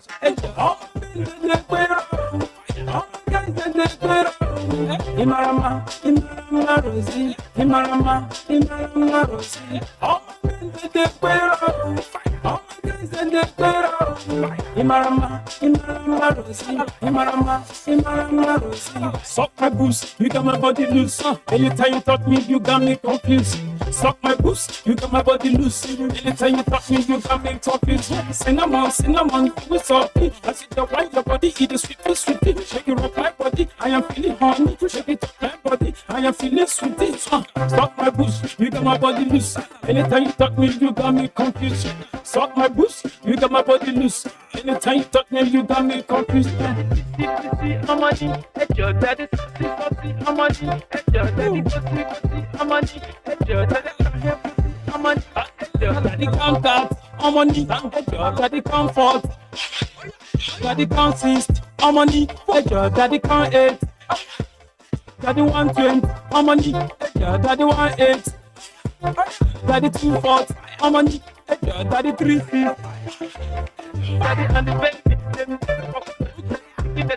and the girl, daddy begin to open the shed, daddy begin to talk, daddy move.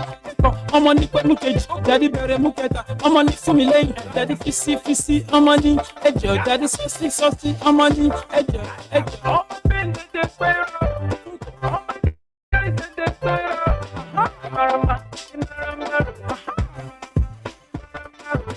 Oh yeah, it's funky.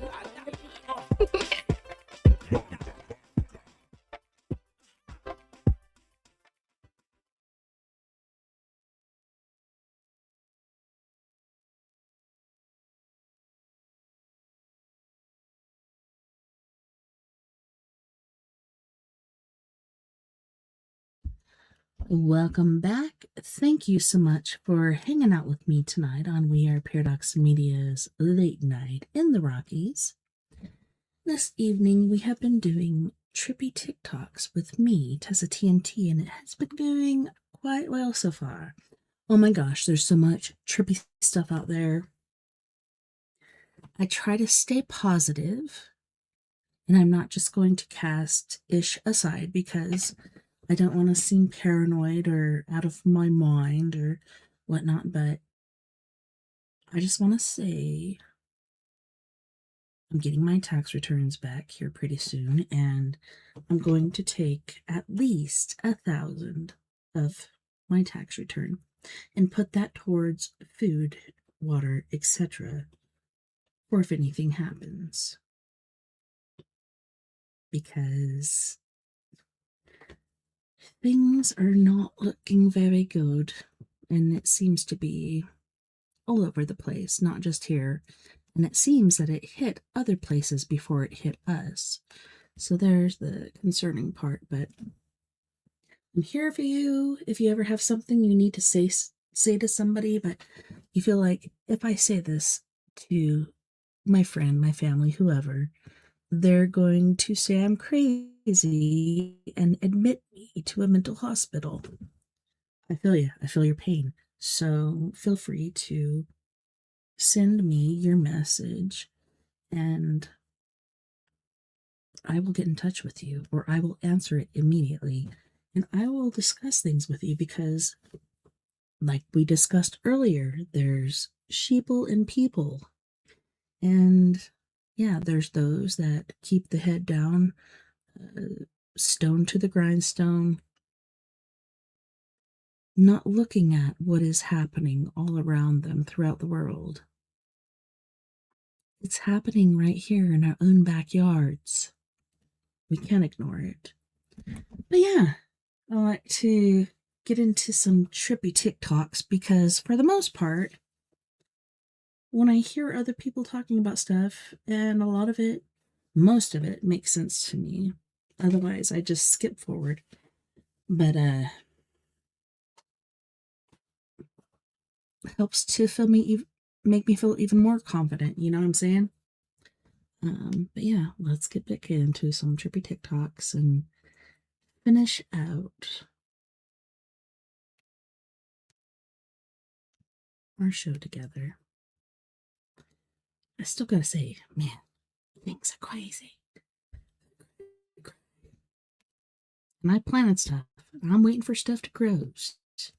And I'm hoping all that works out in the end.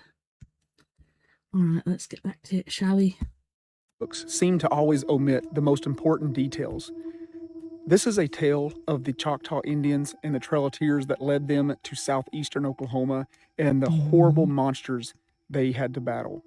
Now, the Trail of Tears, we are taking it as 100% fact when we read the Choctaw records. Yes. But for some reason, when they mention the Shimpe, which is a giant ogre-like man, hairy creature that was terrorizing their tribe, for whatever reason, that part, we just toss it and throw it out.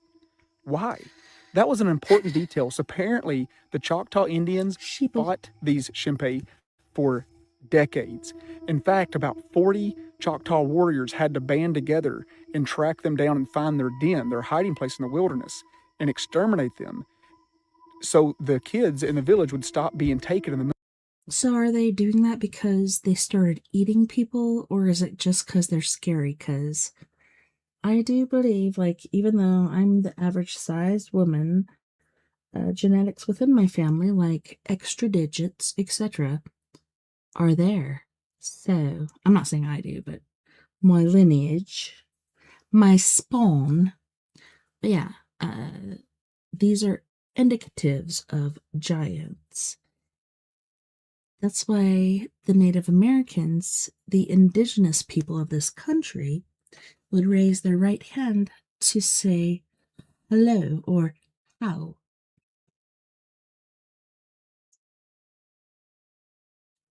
So they could see if you had 5 or more fingers. Middle of the night. The Shimpe were supposedly these big creatures that we would describe as Bigfoots. Big 7 to 8 foot, hairy, ogre-like creatures that would devour anybody, but especially children. And they were known to let out these monstrous screams in the middle of the night that would just bug Clairley. And everybody would say they would just freeze in place when they heard one of these. And when they would hear one, they would start hearing more and more and more. And then they would kind of circle and isolate anybody that was on the outside of the encampments or anybody who might have gone off on their own. And people would just turn up gone. After the hunting parties would go out, they would find the remains of their children, their women, some of their men that might have wandered off alone. So after decades of this, enough was enough. They rounded up a group of the 40 best warriors they could find, and they went on a day's end search party until they found that den where they were all hiding at. Now, the legend says that they did not get all the Shimpe. They had this ferocious battle where they came out on top because the Shimpe weren't really using tools. They were just, using their hands and their enormous size and strength. Hands are tools? After they hunted them down, they noted that several of them actually escaped the raid and went off into the wilderness. But the Choctaw said after that, they never had any dealings with them that were bad again. So either the Shimpe learned their lesson to stop dealing with the Choctaw, or they moved on and went somewhere else. And this could be the reason why people say today that Bigfoots are so hard to find, is because they were almost hunted to extinction after they were being so incredibly violent. So it's like one of those chain of effects things. It was, the Choctaw Indians were not originally in that part of Oklahoma. They were forced away from their home into what is the Shimpeis or the Bigfoot's home, and then they were feuding, and then the Shimpei got pushed out, and now we see Bigfoots in other parts of the world. Yeah, even in like Louisiana and Florida and stuff, but they call it the skunk ape. And I'm sure if any of us hairy ass bitches were living in Louisiana or Florida or Mississippi or Alabama or Arkansas or wherever in the Southeast, I don't know why it is so humid. You would think because the wind blows in from the West Coast through the country, you would think coming off the ocean there, it would make things more humid, but it doesn't. It says it pushes through and gets to the other side of the country. Then for some reason, it's humid. Oh, I think I see it now in my head because Mexico's right here, and over here it's just the little pee-pee of America, aka Florida. I think I got it now. Now, a little side note on that is this was not a new or unique story. Tons of different settlers and explorers talked about seeing these creatures, and they had all kinds of different names for these creatures. The Bigfoot legend got really popular back in the 1960s and 70s, but they talked about them for literally thousands of years. There are so many old stories and legends of them. And I think the only reason why these stories didn't get popular until the 60s or 70s is because that's when photographs and home video was more accessible and people started actually capturing these creatures on video and camera. We always like to say... I also think that's when women started to feel more empowered again. Yeah.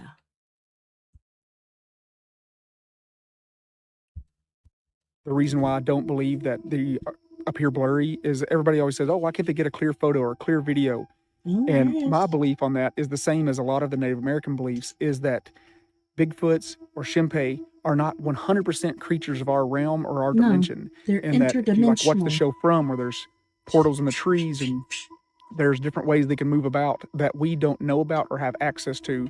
The Native American legends actually talk about how they could do such things, about how they could disappear into the trees, quite literally, not just hiding in the trees, quite literally disappearing amongst the trees. And they might not be on the same light waves and frequencies as we are.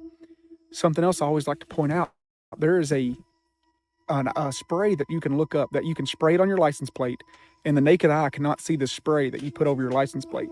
But when you try to take a photo of that license plate, it will come back blurry because that spray is like a special type of oil that actually refracts light.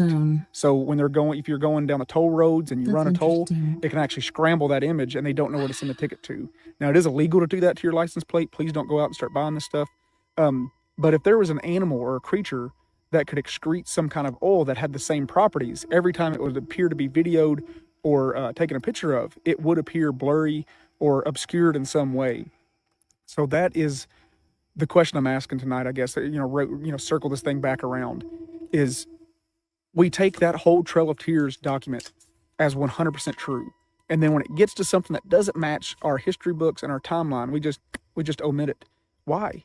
If all they were writing down in their documents were real things that were happening to them on this trip, why would they just make up something in the middle of it? And I think the answer is they didn't. I think the answer is that our historians, the powers that be, don't really want to deal with these questions. And I also think that's why we have national park systems where they're located at right now.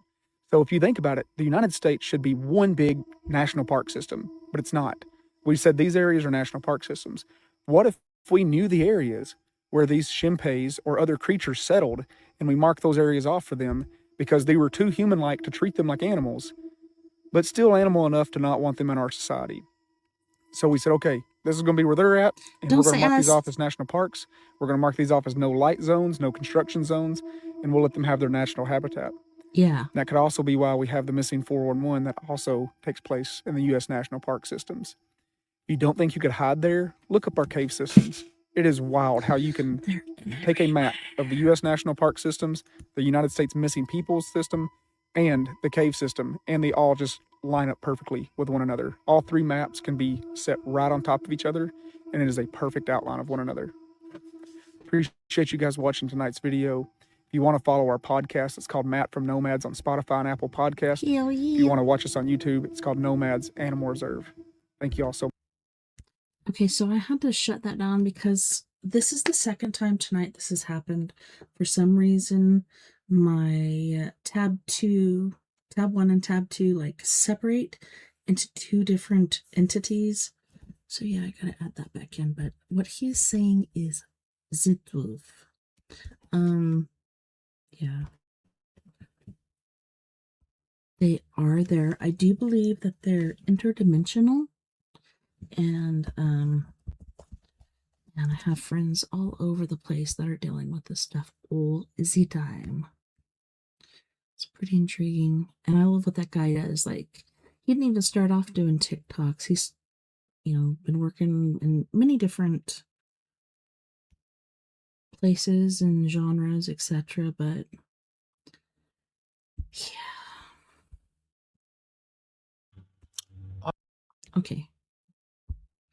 I feel like we've seen this one before, but I still gotta add this one.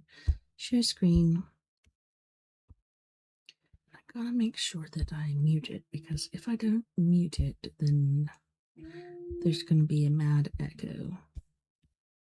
Yeah, I feel like we've seen this one already, so I'm going to skip. This story tonight could change the way that you look at everything, because it certainly has changed the way that I look at everything. So now would be a great time if you want to pause this video and take a little something that would open your mind up to endless possibilities that could be out there. If you guys are watching this while you're on the toilet, you're probably going to have a dump and then look completely different on everything around you, okay? Okay. This is how I believe all things are truly connected in some kind of cosmic web, and there's just like these little threads that just kind of tie everything together, because how strange is this? My great-grandmother's still alive. She's 103 years old. Holy shnikes. When she was a teenager, she married really young when she was like 14. And when she was a teenager, her and her husband, my great-grandpa Dalton, who has passed away, came to Oklahoma. Now, I'm originally from East Tennessee. They came through Oklahoma with a bunch of their family. They had a baby that died shortly after being born. It was only a few weeks old and it died. And they buried. If you guys want to finish this one, I just feel like I have to move forward because he was just on the last one. He's one of my favorites. That's probably why it's the first one you see every time you walk in, especially the last couple times. But Nomads Animal Encounter is where you can find him. Where you can find the. So it turns out that the tree huggers were right. It's so funny that it used to be like this diss for hippies, like, oh, they're a tree hugger. Here are 5 science-backed ways where nature heals us. I'm only sharing 5 of them because the video would be way too long, but there are so many. So let me know in the comments your personal favorite ways that the earth and nature heal. Scientists and researchers have found that hugging a tree for 20 seconds lowers cortisol, the stress hormone, significantly, and it triggers the release of oxytocin, the body's feel-good hormone. Actually, just being in close proximity to trees is going to reduce cortisol and release oxytocin. The Japanese refer to this as Shinrin-yoku, or forest bathing. With just 15 minutes in a forest, you're going to measurably boost your immune system, you're going to lower your blood pressure, and experience a big shift in your brain waves. This is not a metaphor. Being around trees literally recharges you. And the cool thing is they don't just heal us, they actually heal one another. Deep within their roots, there is a complex network called the mycelium network. It connects the root systems of the entire forest, and the trees will communicate through their roots, carrying nutrients, resources like water. They share, they support, and they operate as one organism. This is like the definition of reciprocity. Now, it's important to mention before I dive into the other examples that science is not discovering anything. Indigenous peoples around the world have been speaking to this since the foundation of their existence. Science is simply just proving what indigenous wisdom has always said. But let's talk about grounding. Your body is electrical. When you walk barefoot on the earth, you discharge built-up positive ions and absorb electrons that act as antioxidants. This reduces cortisol, it improves sleep, it neutralizes free radicals, literally discharging inflammation from your body. The mother, in a very literal way, regulates you and gives you everything you need when you connect with her. Now let's talk about water. You know how you feel different when you go for a swim, when you stand in a waterfall, when you're standing out in the rain? These water environments are saturated with negative ions. Again, they increase serotonin, they reduce your stress, and they boost your energy. People who live on islands are known to have very laid-back cultures. Well, did you know that an island is literally designed to induce the same brainwave state that people spend years trying to learn to induce through meditation? Looking at the water, being in the water, seeing the waves, hearing the sounds, all of it induces a meditative state. Anytime you are in water, there is an energy exchange. Did you know that studies show that hospitals that play birdsong or other natural soundscapes have faster patient recovery? Birdsong has been proven to reduce stress and restore attention. This is due to evolution. See, we lived with birdsong. It signaled safety to our nervous systems. Birds signal safety. Water softens hypervigilance. It signals to the body that you can rest, that you can recover. And again, I do have to mention, I use tree huggers as a hook, but if there's anybody we owe an apology to, it is the indigenous peoples around the world. They have been tapped into the energy of reciprocity for thousands of years. They know it is not a hierarchy. It is an interconnected web of reciprocity, of give and take. And when you live in that web, you are provided for. This is the definition of abundance, given everything that you need. A web accepts all pieces, right? Hierarchy judges things as good or bad and tries to create separation. A web recognizes that everything is a puzzle piece and serves a part. That is true collectively. 72. Listen up and pay attention, people. 72 is a very special number. Why, you may ask? Well, that's the number that the ancient world used as basically a skeleton key that crossed every major tradition, belief system, and religion simultaneously, and I'm going to show you exactly how right now. Starting with 3 consecutive verses in Exodus, this is the second book of the Old Testament. Now, in each one of these verses, it is exactly 72 letters long. Now, if you read them in the right sequence, you'll get 72 3-letter combinations, creating the 72 Kabbalistic names of God. These are the most powerful divine names in all of Kabbalah. Not only that, they're hidden in the same passage describing the parting of the Red Sea. So Moses didn't just part the water. According to the Kabbalists, he actually used these names to do it. Now stay with me. There's also 72 demons of the Goetia. This is the foundational grimoire of Western ceremonial magic, and they are the precise shadow mirror of the exact same 72 divine names that we just covered, okay? Every name of God has a corrupted inversion in the demonic hierarchy according to the Goetia. There's a corrupt folder. Or is it a corrupt file? Goetia, 72 above and 72 below. The exact same number, just in opposite orientations. And then there's this, the Earth's axis. And I don't know if you guys know, but supposedly those signs are duplicated by emojis. What? Look at this. It looks like an eyeball. Actually precesses at exactly 1 degree every 72 years. This is the grandest astronomical clock that the ancient world knew, running on the exact same number as the complete cycle of divine names. And if you don't believe me, look this up. Here's the math in short. 72 multiplied by 5 is 360. That's the full circle in the complete cosmic cycle, encoded in the exact same number that we just found in the Old Testament, in Kabbalah, and in the Goetia. Not only that, we have Jesus in the tomb for how long? 72 hours. The disciples were sent out 2 by 2 in how many pairs? 36, half of 72. They literally show up whole and half at the very most critical moments of the entire gospel narrative. So I think it's pretty clear that the ancients weren't landing on this number by accident. They were measuring all the same underlying reality just from different angles. And 72 was where every measurement converged. So if you like this video, like the video itself, let me know what you think about the number 72 in the comments below. Any other special numbers, I would love. Love spells gone wrong. Story time. This story is about me because I think he put a love spell on me. Speaking of love spells, did you guys happen to go to the movies and see that movie Obsession? Oh my god. It was so scary. I think that's the scariest movie I've seen in a while. I was just like, and a lot of times when people are like covering their faces, I wasn't, so I was just like, but then there were other times when we're all just like, we don't want to see. If you haven't seen it, if you're dying to see a scary movie, I recommend that you watch Obsession. Yeah, it's so scary. Go see it, for real. You'll thank me if you do, or you might curse me if you do.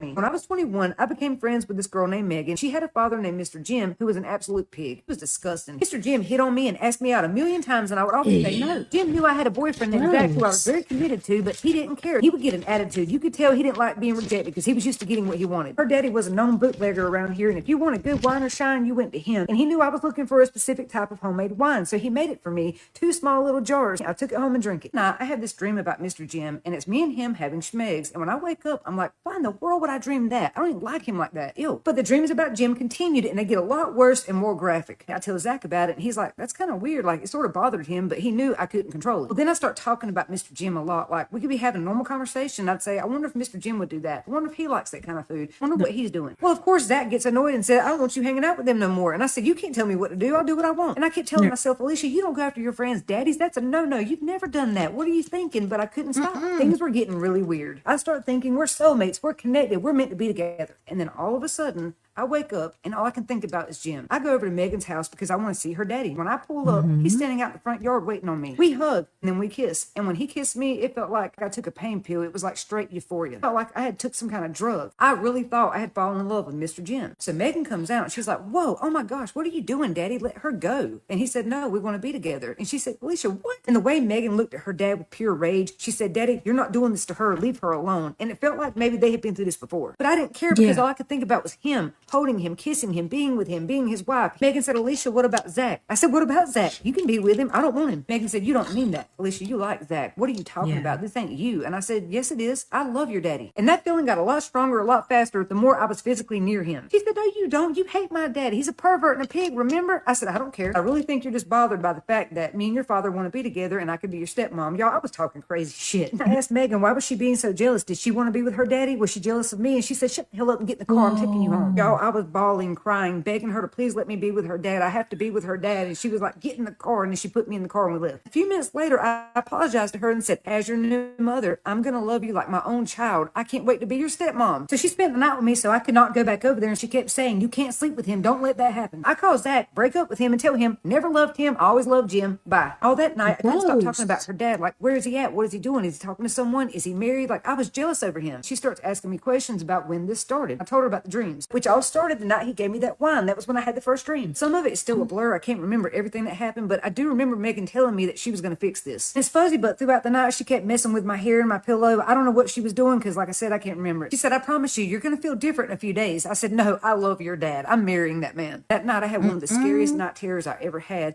and it was of her father, Mr. Jim, coming up out of the ground, grabbing me by my legs and pulling me back down into the ground, and I could not get away. Next day, I did not feel the same way I felt the day before. I was so embarrassed. I couldn't believe I went after her daddy. I went and apologized to Zach face to face, but we didn't get back together. He really thought me and Jim had something going on behind his back. Sometime that week, I ran into her dad at a store, and he tried to hug me, and I pushed him off and said, ew, get off me. He said, girl, you love me. We're getting married, remember? I said, what the fuck are you talking about, dude? I don't like you like that. I've been telling you that for years. He said, oh, it's like that now? You don't love me no more? I said, I never loved you, and I know you drug and drink, bitch, and if you come back around me, I'm gonna fuck you up. But I know you was trying to drug me or something like that. You done broke me and Zach up. You better stay away from me. He started laughing in my face, and I got so mad that I had to leave because I was having really dark thoughts about hurting this man. Well, I'm crying, and I called Megan over because I was so confused and hurt, and she tells me, look, I think I know why this started. And I'm like, why? And she said, my family is originally from the mountains in North Carolina, and my grandma and great-grandma did roots, so my dad knows a lot about it, and I think he might have done something to you. Megan also told me that her dad had been known to do stuff like this just to get laid and take the spell off once he got what he wanted,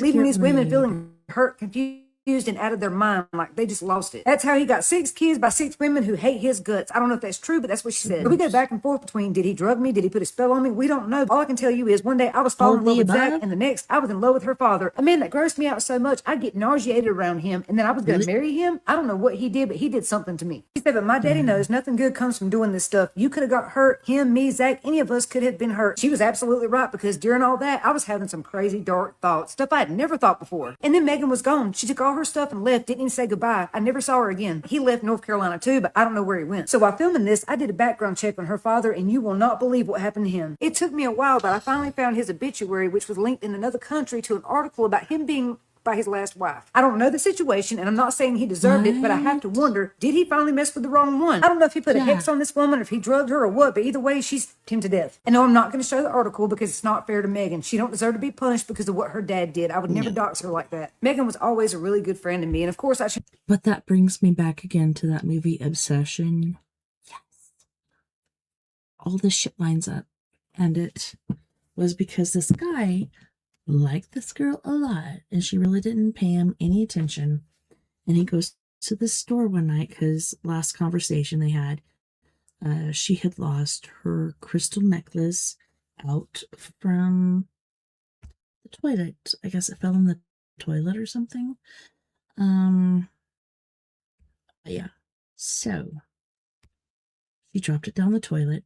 On the way to go be where the heck she was, he stopped by the store, and they had crystals, but none of them looked right for her. Like, they just weren't that great. So he saw, before he left, this box that was a one-wish willow. He bought that instead because he was going to give that to her. He's like, none of the crystals really fit you, but here's a free wish. And instead of giving it to her because he kept pussing out,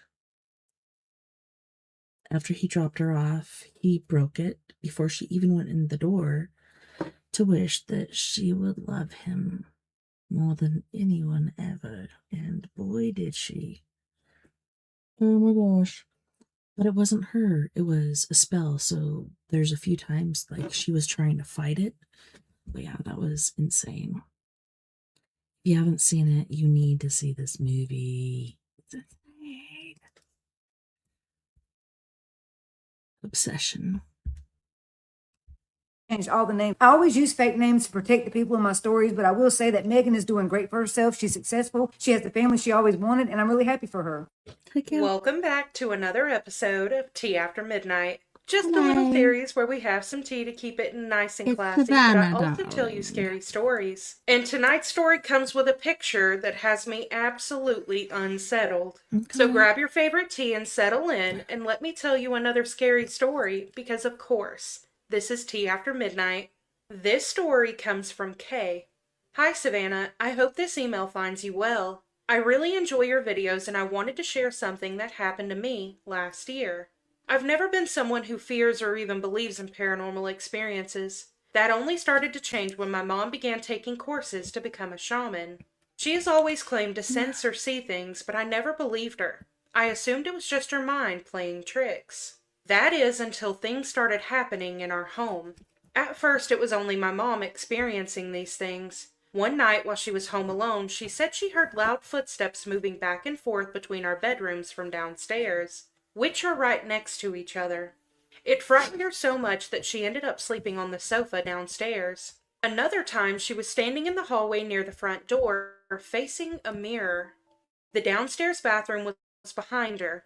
In the mirror, she noticed something in her peripheral vision. Something she described as human, but distorted, almost like it had a strange filter over it. When she focused on it, a painting I had made, one that had been hanging in the same spot for months, suddenly fell. Because of where it landed, it blocked the bathroom door completely. At the time, I brushed it off as a coincidence, assuming she was overthinking things because of her course. But then things started happening to me. It only ever occurred at night, after I had fallen asleep. I would wake up suddenly in a panic with thoughts that didn't feel like my own, almost as if someone was speaking directly into my mind. The thoughts were extremely vivid and specific. For example, I would wake up thinking, there is something sitting under your desk. It has long limbs and a long neck. It's smiling and it wants you to be afraid. Do not let it know you're awake. I would lie there completely frozen, pretending to be asleep, absolutely convinced that something was in my room. These episodes happened every single night. On top of that, the room would feel like it was spinning, similar to the sensation of lying down while extremely drunk. This took a serious toll on me, both mentally and physically. I struggled in college because I was barely sleeping. There were times I went 2 or 3 days without sleep, Not because I wasn't tired, but because I was too afraid to fall asleep. The final incident was the most intense. One night at around 3:20 a.m., I had been downstairs in the living room binge watching The Office. I went upstairs to grab my phone charger, and to get upstairs you have to pass through our long kitchen. At the far end there's a couch. In the middle is the entrance to the living room where I was, and at the other far end, the hallway door, which was where I needed to go. After getting my charger, I walked back down into the kitchen. The kitchen lights were off, and when I look down the far end, I suddenly see a figure standing upright on the couch at the far end. It was too dark to make out any features, but I was certain in the moment it was a person. We stood there for what felt like a full minute, just staring at each other, until it leaped off the couch and sprinted toward me. I ran as fast as I could back into the living room, barely managing to slam the door shut. I called my mom in a panic and crying, convinced there was someone in the house trying to attack me. While on the phone, I turned on the living room light so I could see into the kitchen. I grabbed one of the fireplace tools for protection and slowly went back to turn on the kitchen lights. There was nothing there. I searched the entire house, but still, no one was there. I checked every door and they were all locked. There was no way somebody got into the house. Plus, I live in a very small village in the middle of nowhere. At the time, I didn't even think of this as paranormal because of how real and vivid it felt. I later drew what I had been seeing and showed it to a woman my mom brought in to cleanse the house. Forewarning, I'm inserting the picture now. When she saw the drawing, she said it looked exactly like what she had sensed was inside the house after walking through the house. She even got chills at how accurately I had drawn it. After she cleansed the house, everything stopped. None of us have experienced anything like it since. So there are definitely a few things that I want to touch on this story. The first one's going to be when you would go to sleep, and every single night this happened, you would go to sleep, but you would wake up in a panic, feeling like somebody had spoke something to you, and you woke up and it was extremely vivid and specific. Like you said, for example, you would wake up thinking there is something sitting under your desk. It had long limbs and a long neck. It's smiling and it wants you to be afraid. Do not let it know you're awake. I have chills just reading that because what do you mean that you would wake up and you would think something that specific, that something with a long neck, long limbs is under your desk, it's smiling at you, I've got chills again, and it wants you to be afraid. So don't let it know that you're awake.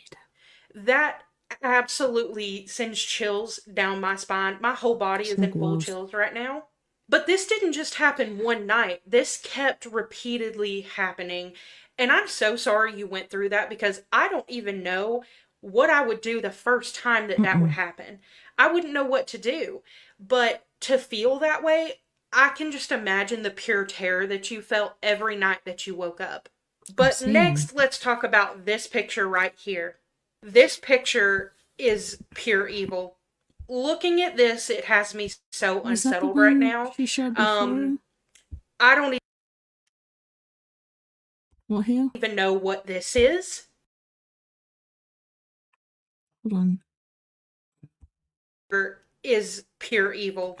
Yeah, Looking at this, it has me so unsettled right now. I don't even know what this is. If anybody in the comments knows, please let us know. But this just looks like pure, absolute evil. Yes. And I absolutely could not imagine being in your position, seeing this thing, not only just seeing it, but it then running at you. Yeah. But looking at this, it just absolutely sends shivers down my spine and it freaks me out. And I'm so sorry that you saw that. But I really hope that you're not seeing it now. From the story, it sounded like after the house was cleansed that you haven't had any more experiences. So I pray that stays the same.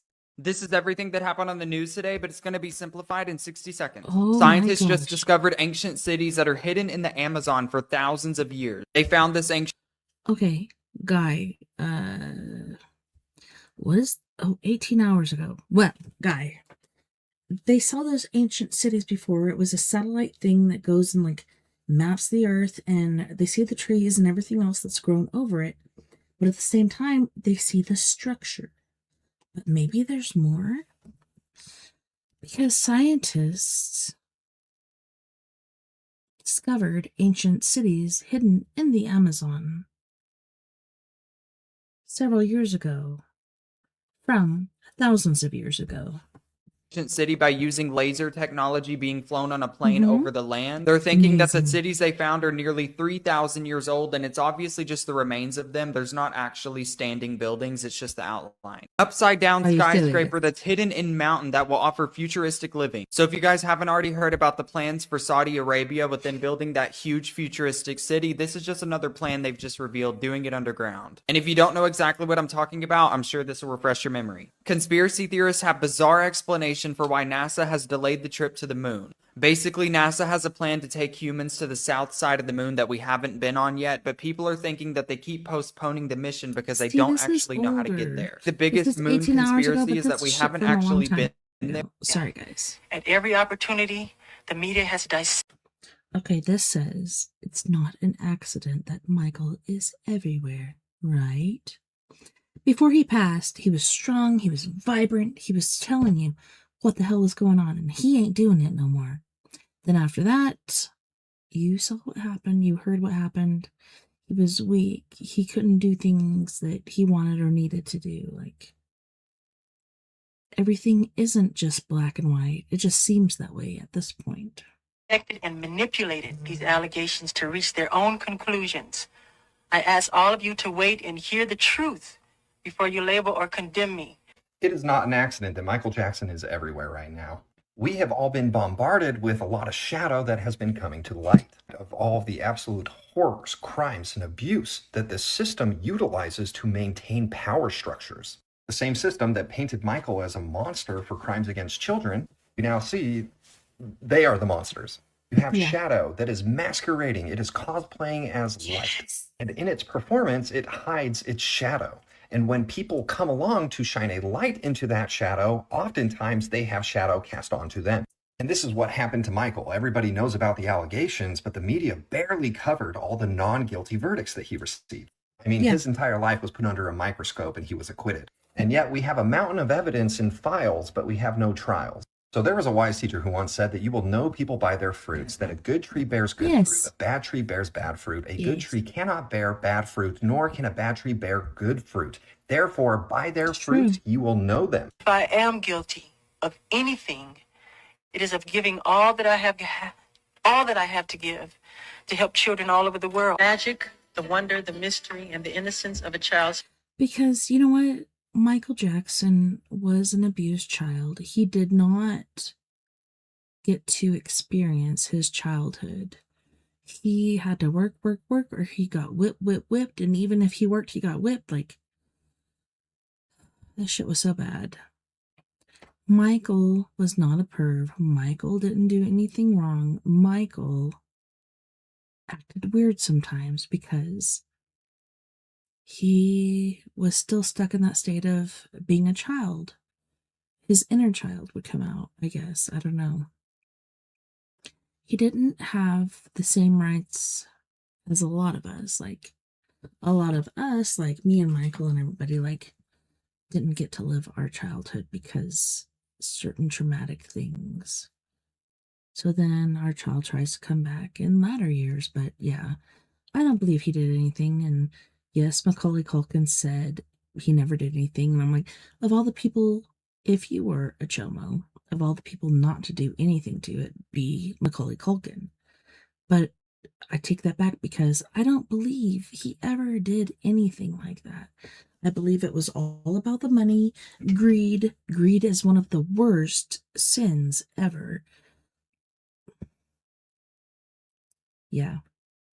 And I think the only time there was that one picture of Epstein with him that he was tricked once again. Hey, Mike, we got this and this and that going on. Why didn't you come on over? And they got a picture together. Or maybe it was something else. I don't even know where their pictures clued, like where they are together, but I don't think Michael did that. Heart are the seeds of creativity that will heal the world. By their actions, we will know them. The issue is most people are cut off from their own discernment and intuition, which means emotions control the way they perceive reality. This is why the media just simply needed to condemn Michael in the court of public opinion. And they were successful at it. The same media that is also covering up all of the shadow that's happening. Reality is a mirror, and what it's reflecting to us right now is the distortion that we live in. The more we examine the fruits of Michael Jackson, I think it's pretty clear who he was. He was a very pure, very innocent, very childlike soul, but he was also tapped into his authentic expression. Music is not entertainment. Music is a delivery system. Check this out. Research into his music catalog suggests that much of it was recorded at 432 hertz. And that's the frequency that some people call the heartbeat of the earth. So Michael's music absolutely healed and continues to heal people, but it's not just the frequency that the music carries, it's the frequency with which it was delivered. Okay, so here's where we're going to get a little bit deep, so please stick with me. There is something called non-duality and duality, okay? Non-duality is like the source from which everything came. What was before the Big Bang was? I don't know. It is. A reflection of this is like the sun, right? The sun and its light are the same. The sun emits light, that light travels, but the light and the sun are one and the same. From this one unified field came the expression of duality, or the illusion of separation. It's why we can exist as separate beings. Duality is like the earth, which is physical, it is specific, it is diverse, there is scarcity, as well as abundance, right? There is polarity, there is opportunity. Though these express that divine energy differently, they are actually one and the same. Unity through sameness, unity through different expression. It is the same divine source that is reflecting to you different modes. And the challenging thing about the spiritual path is it is about holding paradox. It is about bracing both sides of these. It is the marrying of the physical, the non-physical, the masculine, the feminine, the marrying of opposites, right? The conscious, the unconscious, the light, the shadow, the things you accept, the things that you reject. Right now, our Western view is very hierarchical, right? We separate things. This is good, this is bad. We reinforce separation. This is why people can commit so many horrors on this earth to other living conscious things and not care. But an indigenous view is around the web of life, that everything is intimately interconnected. It's why they refer to animals as brother or sister. It's why they know that everything has a spirit, because everything has a spirit, even though it's manifesting differently. It is not about better or worse and reinforcing separation. It is all about balance and finding your place in this web of life. Same goes with you and all the characteristics that you have. Michael Jackson was a perfect expression of Michael Jackson. He did not need to be Jesus. He did not need to be Buddha. He has his own frequency, and in his expression, alignment comes about. Too many people on the spiritual path are still reinforcing this hierarchical, fear-based thinking. There are pieces they accept, there's pieces they reject. They think it's about ascending, going higher because the lower is bad. And that makes sense, because if you hold in hierarchy in one area, you embody that energy everywhere. The above is the below, the within is the without. If you judge people outside of you as good or bad, it is simply highlighting to you the energy that you hold for yourself as well. True growth comes from accepting all pieces, by recognizing the perfection of the imperfection. It's not about becoming, it is simply about being. But anyways, I'm going way too long, but you do not need to become anything other than what you are. Your path is not about becoming, it is about learning to be. And the paradox is, in being, in the alchemizing, in the marriage of all parts, in the realization of your wholeness right now. Yes, all the pieces you like, all the pieces you don't like, the things you want to overcome. You are whole in your expression right now. In that being, you actually unlock the energy of expansion and becoming. If you struggle to witness yourself, if you struggle to look at the reflections, I have some guided meditations that can help you. These are for the most advanced meditators or just beginners. They are guided experiences. I also have many subconscious reframing mantras that utilize frequencies to plant energies into your subconscious mind. Hello, relatives and uncles, nieces. Okay, I just have to say, all of this guy, the gym. The gym is awesome. I love the gym. Maybe questions for white people. Blood quantum. His nephews and all the white folks who took 123andMe test and found out they're 1% indigenous, and now we're cousins. Oh, shit. How's it going, Anyway. cousin? Oh. Today's question is a big one. What is blood quantum? And like everything in Native country, the answer is complicated. And with this one specifically, it is deeply colonial. So sit back, relax, and light your Spencer's Sage Smudge Kit and enjoy this episode of Baby Questions for White People. Baby questions for white people. Ask it soft and let it go. Let's get this out of the way first. Blood quantum is not traditional. It didn't come from our ancestors, our ceremonies, our kinship systems, or our ways of knowing. It came from the U.S. government. The same people who brought you smallpox blankets, broken treaties, and the idea that fractions could somehow measure identity. Blood quantum was created as a colonial tool in the 1700s and 1800s to classify Native people by how Indian they were on paper. Why? Well, because if you can shrink a population on paper, you can shrink your treaty obligations, land responsibilities, and your legal accountability. It was literally designed as a slow burn erasure strategy, a bureaucratic countdown clock on the indigenous existence. By the late 1800s and early 1900s, the Bureau of Indian Affairs was out here assigning blood quantum like they were passing out Pokemon cards. I wanna be the very best. Through census rolls, allotment documents, tribal lists, all filled out by non-native officials who couldn't pronounce our names but somehow felt qualified to calculate our identity in fractions. Then came the Indian Reorganization Act of 1934, when tribes were pressured to adopt written constitutions and membership rules that included blood quantum. So now you've got nations forced to use a system that was never ours, measuring identity with math instead of kinship, culture, identity, community, or lived connection. Under this system, someone labeled full blood as 4/4, their kids became a half, and then 1/4, and then 1/8, like colonial turned into a fraction-based disappearing act.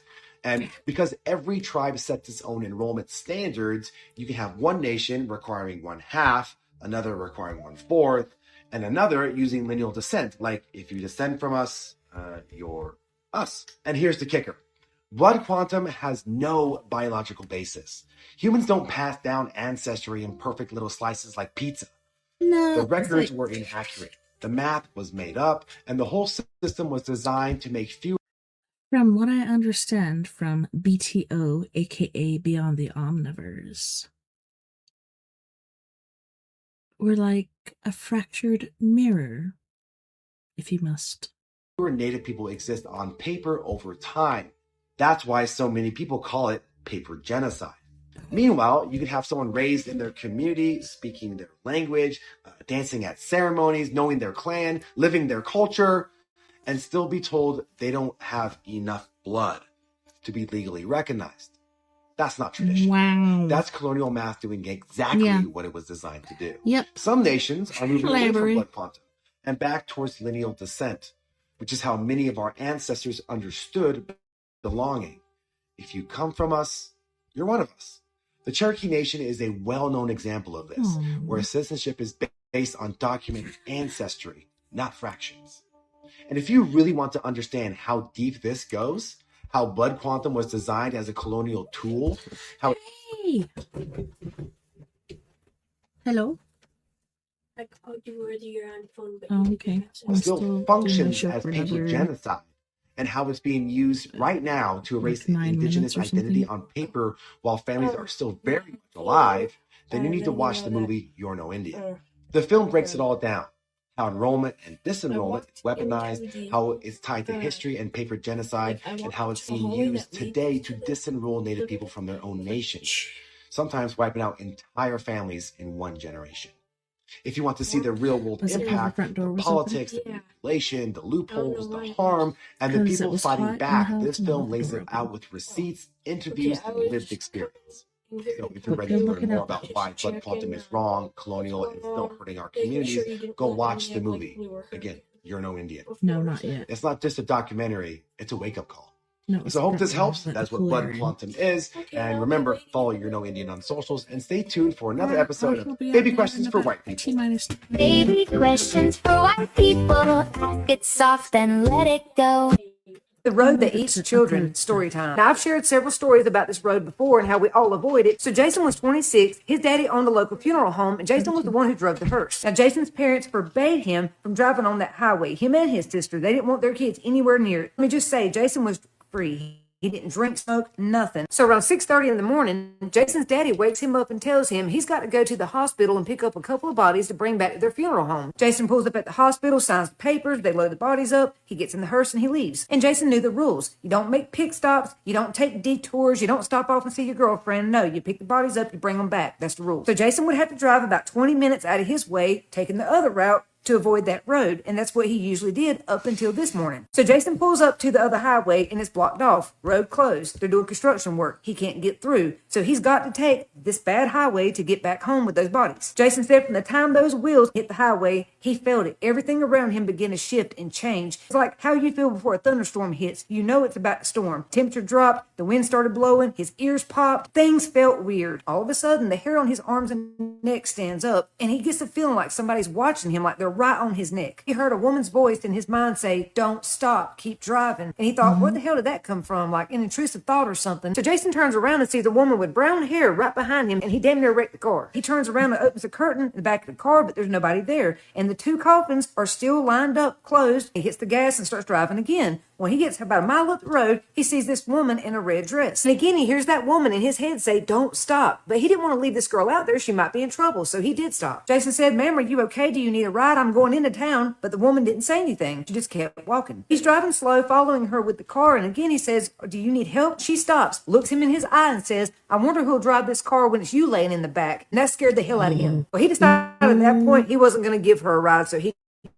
took off. He gets over a mile down the road, looks in the rearview mirror, and sees a red reflection following behind him, and it's catching up fast. By the time he looks back at the highway and back at the rearview mirror, this thing is right on the back of the car, and now he can see it. It's her. He watches her face as it changes from a beautiful woman into some type of demonic monster, pure nightmare fuel. He said her eyes were that big, jet black, bulging out of her face. She had no nose or ears. She was bald-headed, and there were sharp teeth protruding out of her mouth. Her arms were so long they were dragging past her feet, and she would throw them up and slap them on the back of the car. Every time she would slap the back of the car, it shook the entire vehicle. It felt like she was really strong, like she could do some damage. Well, he's nowhere near the end of this road. It's a very long road. He said he slung that hearse around so hard he could hear the caskets banging up against the wall in the back, and then he peed in his pants. Well, then she's just gone. So he slows the car down, and he's almost at the end of the road, and that's where he sees her. She's standing beside that old stop sign with her arms straight beside of her and her mouth hanging open. Then he sees a big white dog just standing in the middle of the highway. Jason said this is when all hell broke loose because this dog did not look right. This looked like a dog that had been stuffed, like taxidermy. Its eyes looked like marbles. The tongue looked fake. The hair was all brittle looking. The dog stood up on its hind legs. Its head turned backwards. The woman and the dog walked up together and contorted their bodies. They were stuck together. And now there was a paw out here and an arm there and a high heel here. And then their heads split apart. Half was hers, half was the dog's. And they both had those big eyes and teeth. There was nowhere to go. Either you drive back onto that haunted highway or you go through these two monsters. He felt trapped. That was when he heard that same woman's voice in his head again telling him,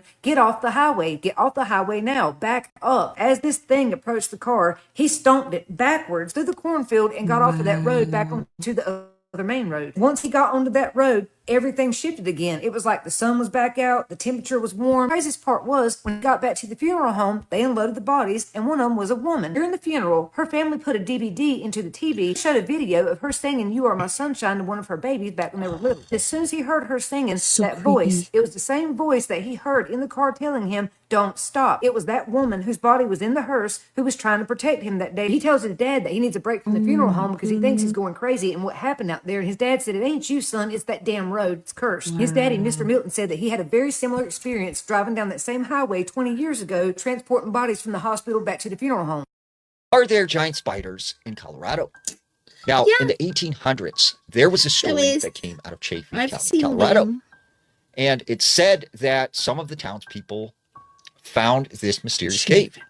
And within this cave, they found these very large spiders that were the size of cats. These spiders were not very normal spiders. Sometimes they acted very intelligently, and they were almost dog-like. Now, it's said that these locals, they would take the webbing from these spiders, which was almost like a pure silk, and they would make rope and clothing. They would even hunt the spiders themselves and make gloves. And the weirdest part about the story is some of the locals were said to have taken these spiders and turned them into pets, and they would use them to sort of protect their house and their livestock. That's cool. But it said that these spiders were also sometimes aggressive. And from time to time, a person or an animal would go missing, and many people suspected it was these mysterious spiders. Now, there was a story of a prospector named Schultz. Schultz heard from some of the locals about this cave, and apparently there was a very large vein of gold. But he was told by the locals, do not go there because that's where the spiders live, and they do not like people going near this cave. But he was filled with greed. He heads up the mountain, and he ends up finding the cave. For 3 days, he's prospecting, and he returns back to the townspeople, and he tells them, I found gold, and there's lots of it, enough to make this whole town rich. But none of the townspeople would go anywhere near this cave. Mm-mm. And he said to them, I've seen the spiders. Mostly they hide in a cave. They don't come out during the day. But at night, they come very close to my camp. They've taken one of my dogs. They've almost taken one of my mules. And I'm afraid eventually they will take me. But he was so consumed with greed that he decided to go back. And many days passed. They never heard from the prospector. And after about a week, they went up to the mountain and found this cave. And all they found remaining of him were his bones. And it said still to this day in Chaffee County, the mountains of Colorado, you can see these giant, abnormally large spiders.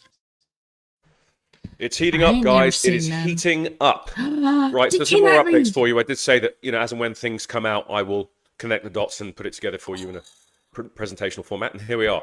So there are 3 patterns emerging from 3 specific individuals, of which I've watched relentlessly over the past 48 hours. And there seems to be a common trend here, especially the last one, which is in this case is Eric Weinstein. I hope I have pronounced your surname properly, sir. So what makes these 3 statements significant is not just the UFO UAP topic itself, it's that 3 separate high-profile figures are all describing government outreach, White House involvement, communications planning, and discussions around how to prepare the public.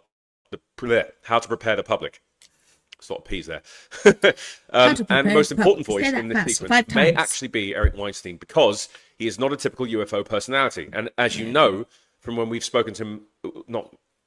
when we've seen him speak to Jesse Michaels, Joe Rogan previously on this issue, he's been heavily skeptical. Something's changed. I watched a podcast with Eric Weinstein a few days ago. When he spoke to Joe Rogan, his position has now changed based on the outreach from said individuals from the White House and communications planning surrounding disclosure. This is where it gets really interesting. So, he's a Harvard-trained mathematical physicist, former managing director of... Gotta stop this. Oh my goodness. Dang, guys, I can't believe it's already the end of the show. Can you believe it? I cannot believe it. I just want to thank you so much for hanging out with me tonight on Weird Paradox Movies Late Night Rockies. It was a pleasure hanging out with you and entertaining you tonight. And like to hear my news. Don't forget, we're all in this together. If we feel better. It's Paradox, we are Paradox Media. It's without you. There's no us.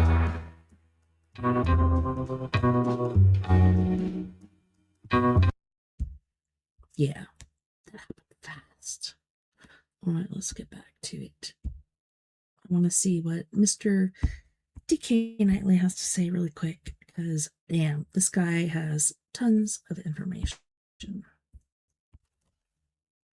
Field capital, and someone deeply connected to elite academic, scientific, and government adjacent circles. That's why his comments landed differently for me. Okay, so Ross Coulthard stated, I'm hearing it from people inside the administration that the Trump administration is indeed soliciting advice about how to tell the public that we're not alone.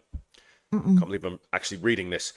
He then added, there are religious leaders that have been consulted by the White House. Now, we know this because a lot of people from the churches and stuff have been telling local news networks that they've been approached and are being read in to this phenomenon. So it looks like it's happening systematically across different fields.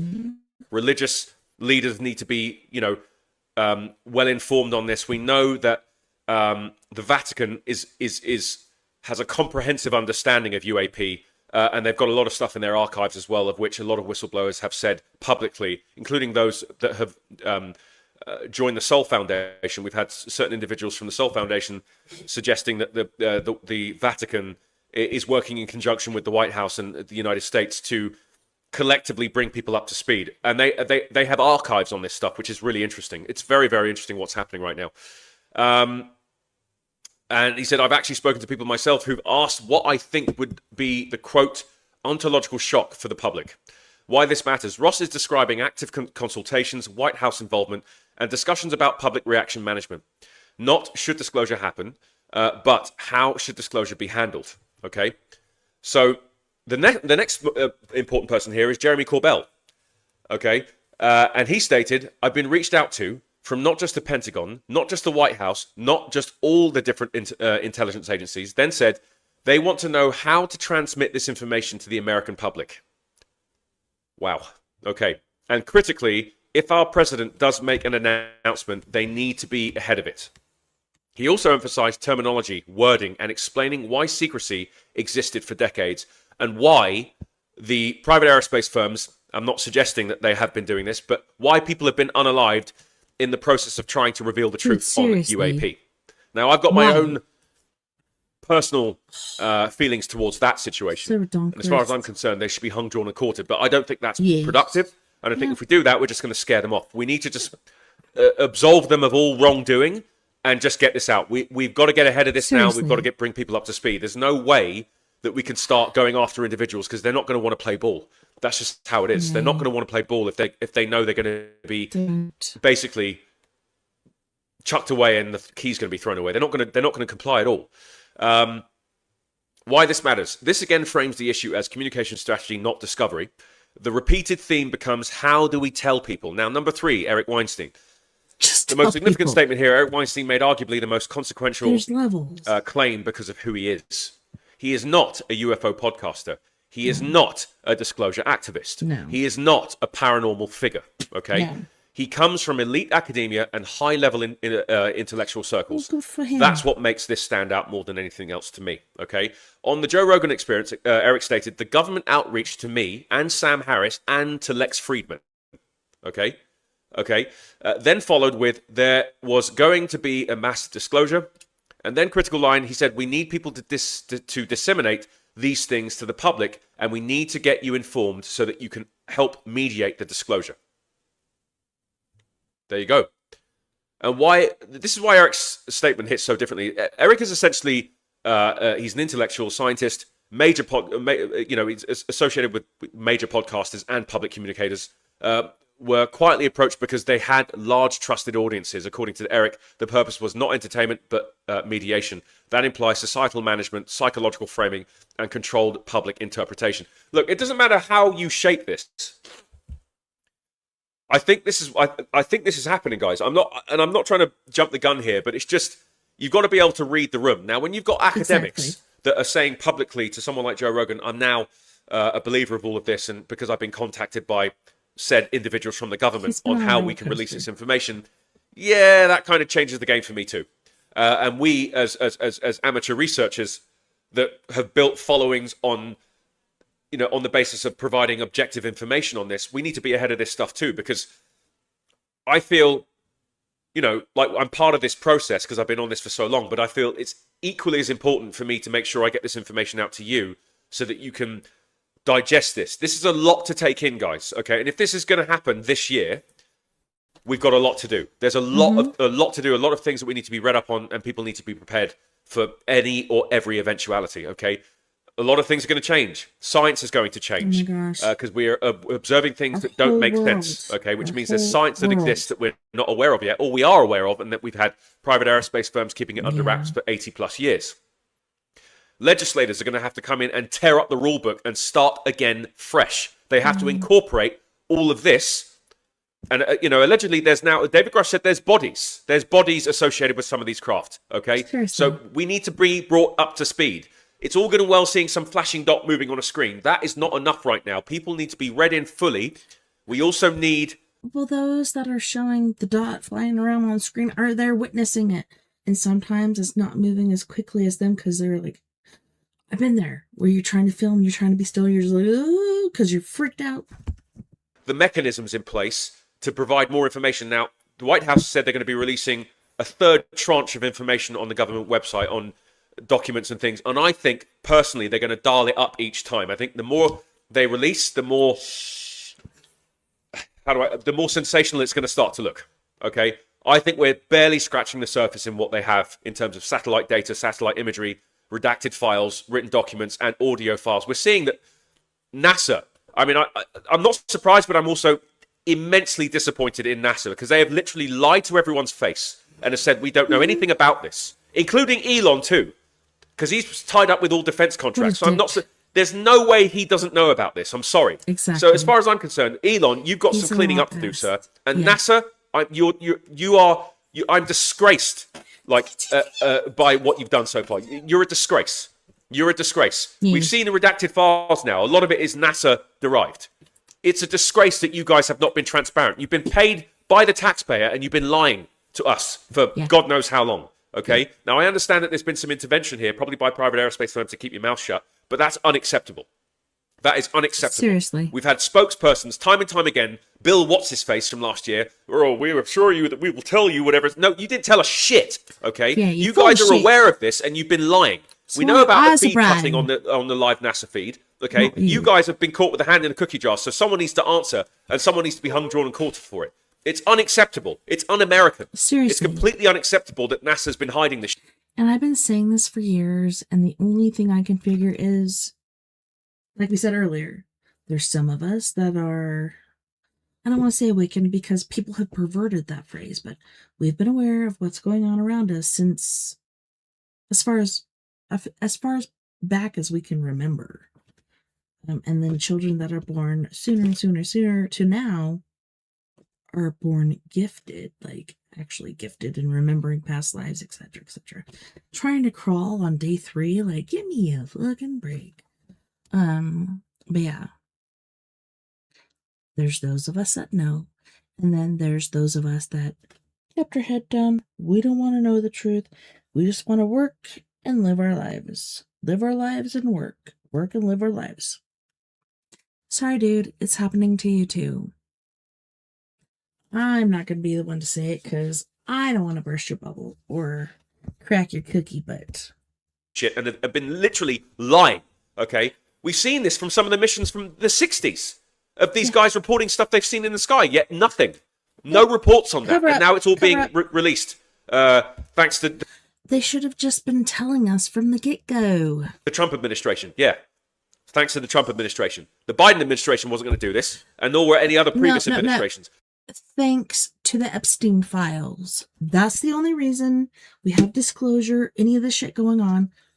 It's a distraction method from the Epstein files. I hate to tell you, but it's true because Epstein files, this happens. Epstein files, this happens. Epstein files, this happens. It's always something to throw us off from the Epstein files. And I do believe that Trump did it, but I also believe that, like he said, Pam Bondi, we can't do this because it will hurt my friends. Not just it will hurt your friends, but it'll hurt you too. And guess what? All the shit he's kept inside is really fucking his brain right now. Is really rotting it out with the Alzheimer's or dementia or whatever the fuck is going on. It's insane. Trump administration seems to be doing it. Proof's in the pudding, man. Proof is in the pudding. Right now, this is it. Oh, so there's a lot to unpack here. There's a lot to go through. Yep. And we just have to get this out as cleanly as possible so that everyone is read in. It's time now. This is it. This is it. I'm not going to lie, guys. I'm so disgraced by, what NASA have done. Honestly, it's just disgraceful. It's just disgraceful. Honestly, they could have done a much better job of releasing this information. And people really, really confided in NASA. Yeah, guess what? NASA, just like everything else, is not just run by the government. It's run by the social elites. People behind the curtain playing puppets. It's puppet time. Are you a string puppet or you a hand puppet? Do we have our hands up your asses or we have our hands up here like this? And they've been caught with their pants down here because they've been caught lying. Okay? They've been caught lying. That's it. Yeah. That's it. Was your turn. All right, well, there we go.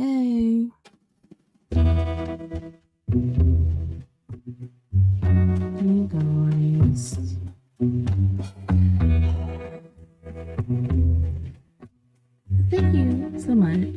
once again for hanging out with me tonight on the Weird Paradox Movies Late Night in the Rockies only Women's. Because I know things are stressful, things are crazy, and it's hitting us, barraging us from every direction. It's our healthcare, it's our food, it's our food stamps, it's our environment, it's so many things on all at once. But I just wanted to thank you for being my friends and coming out. You've come out beyond the Omniverse tonight. I had a wonderful time and I can't wait to do it again tomorrow night. I keep saying that. I'm hoping it'll be tomorrow night. But I also have a new cat. We can have some interruptions there. But don't forget, we're in this together. We're better, and together we are Paradox Media because without you, there's no us. Running my little electric reminders, and I will see you back here hopefully. Night and night, till the night to you. I'll see you back here next time. Crazy time, crazy place.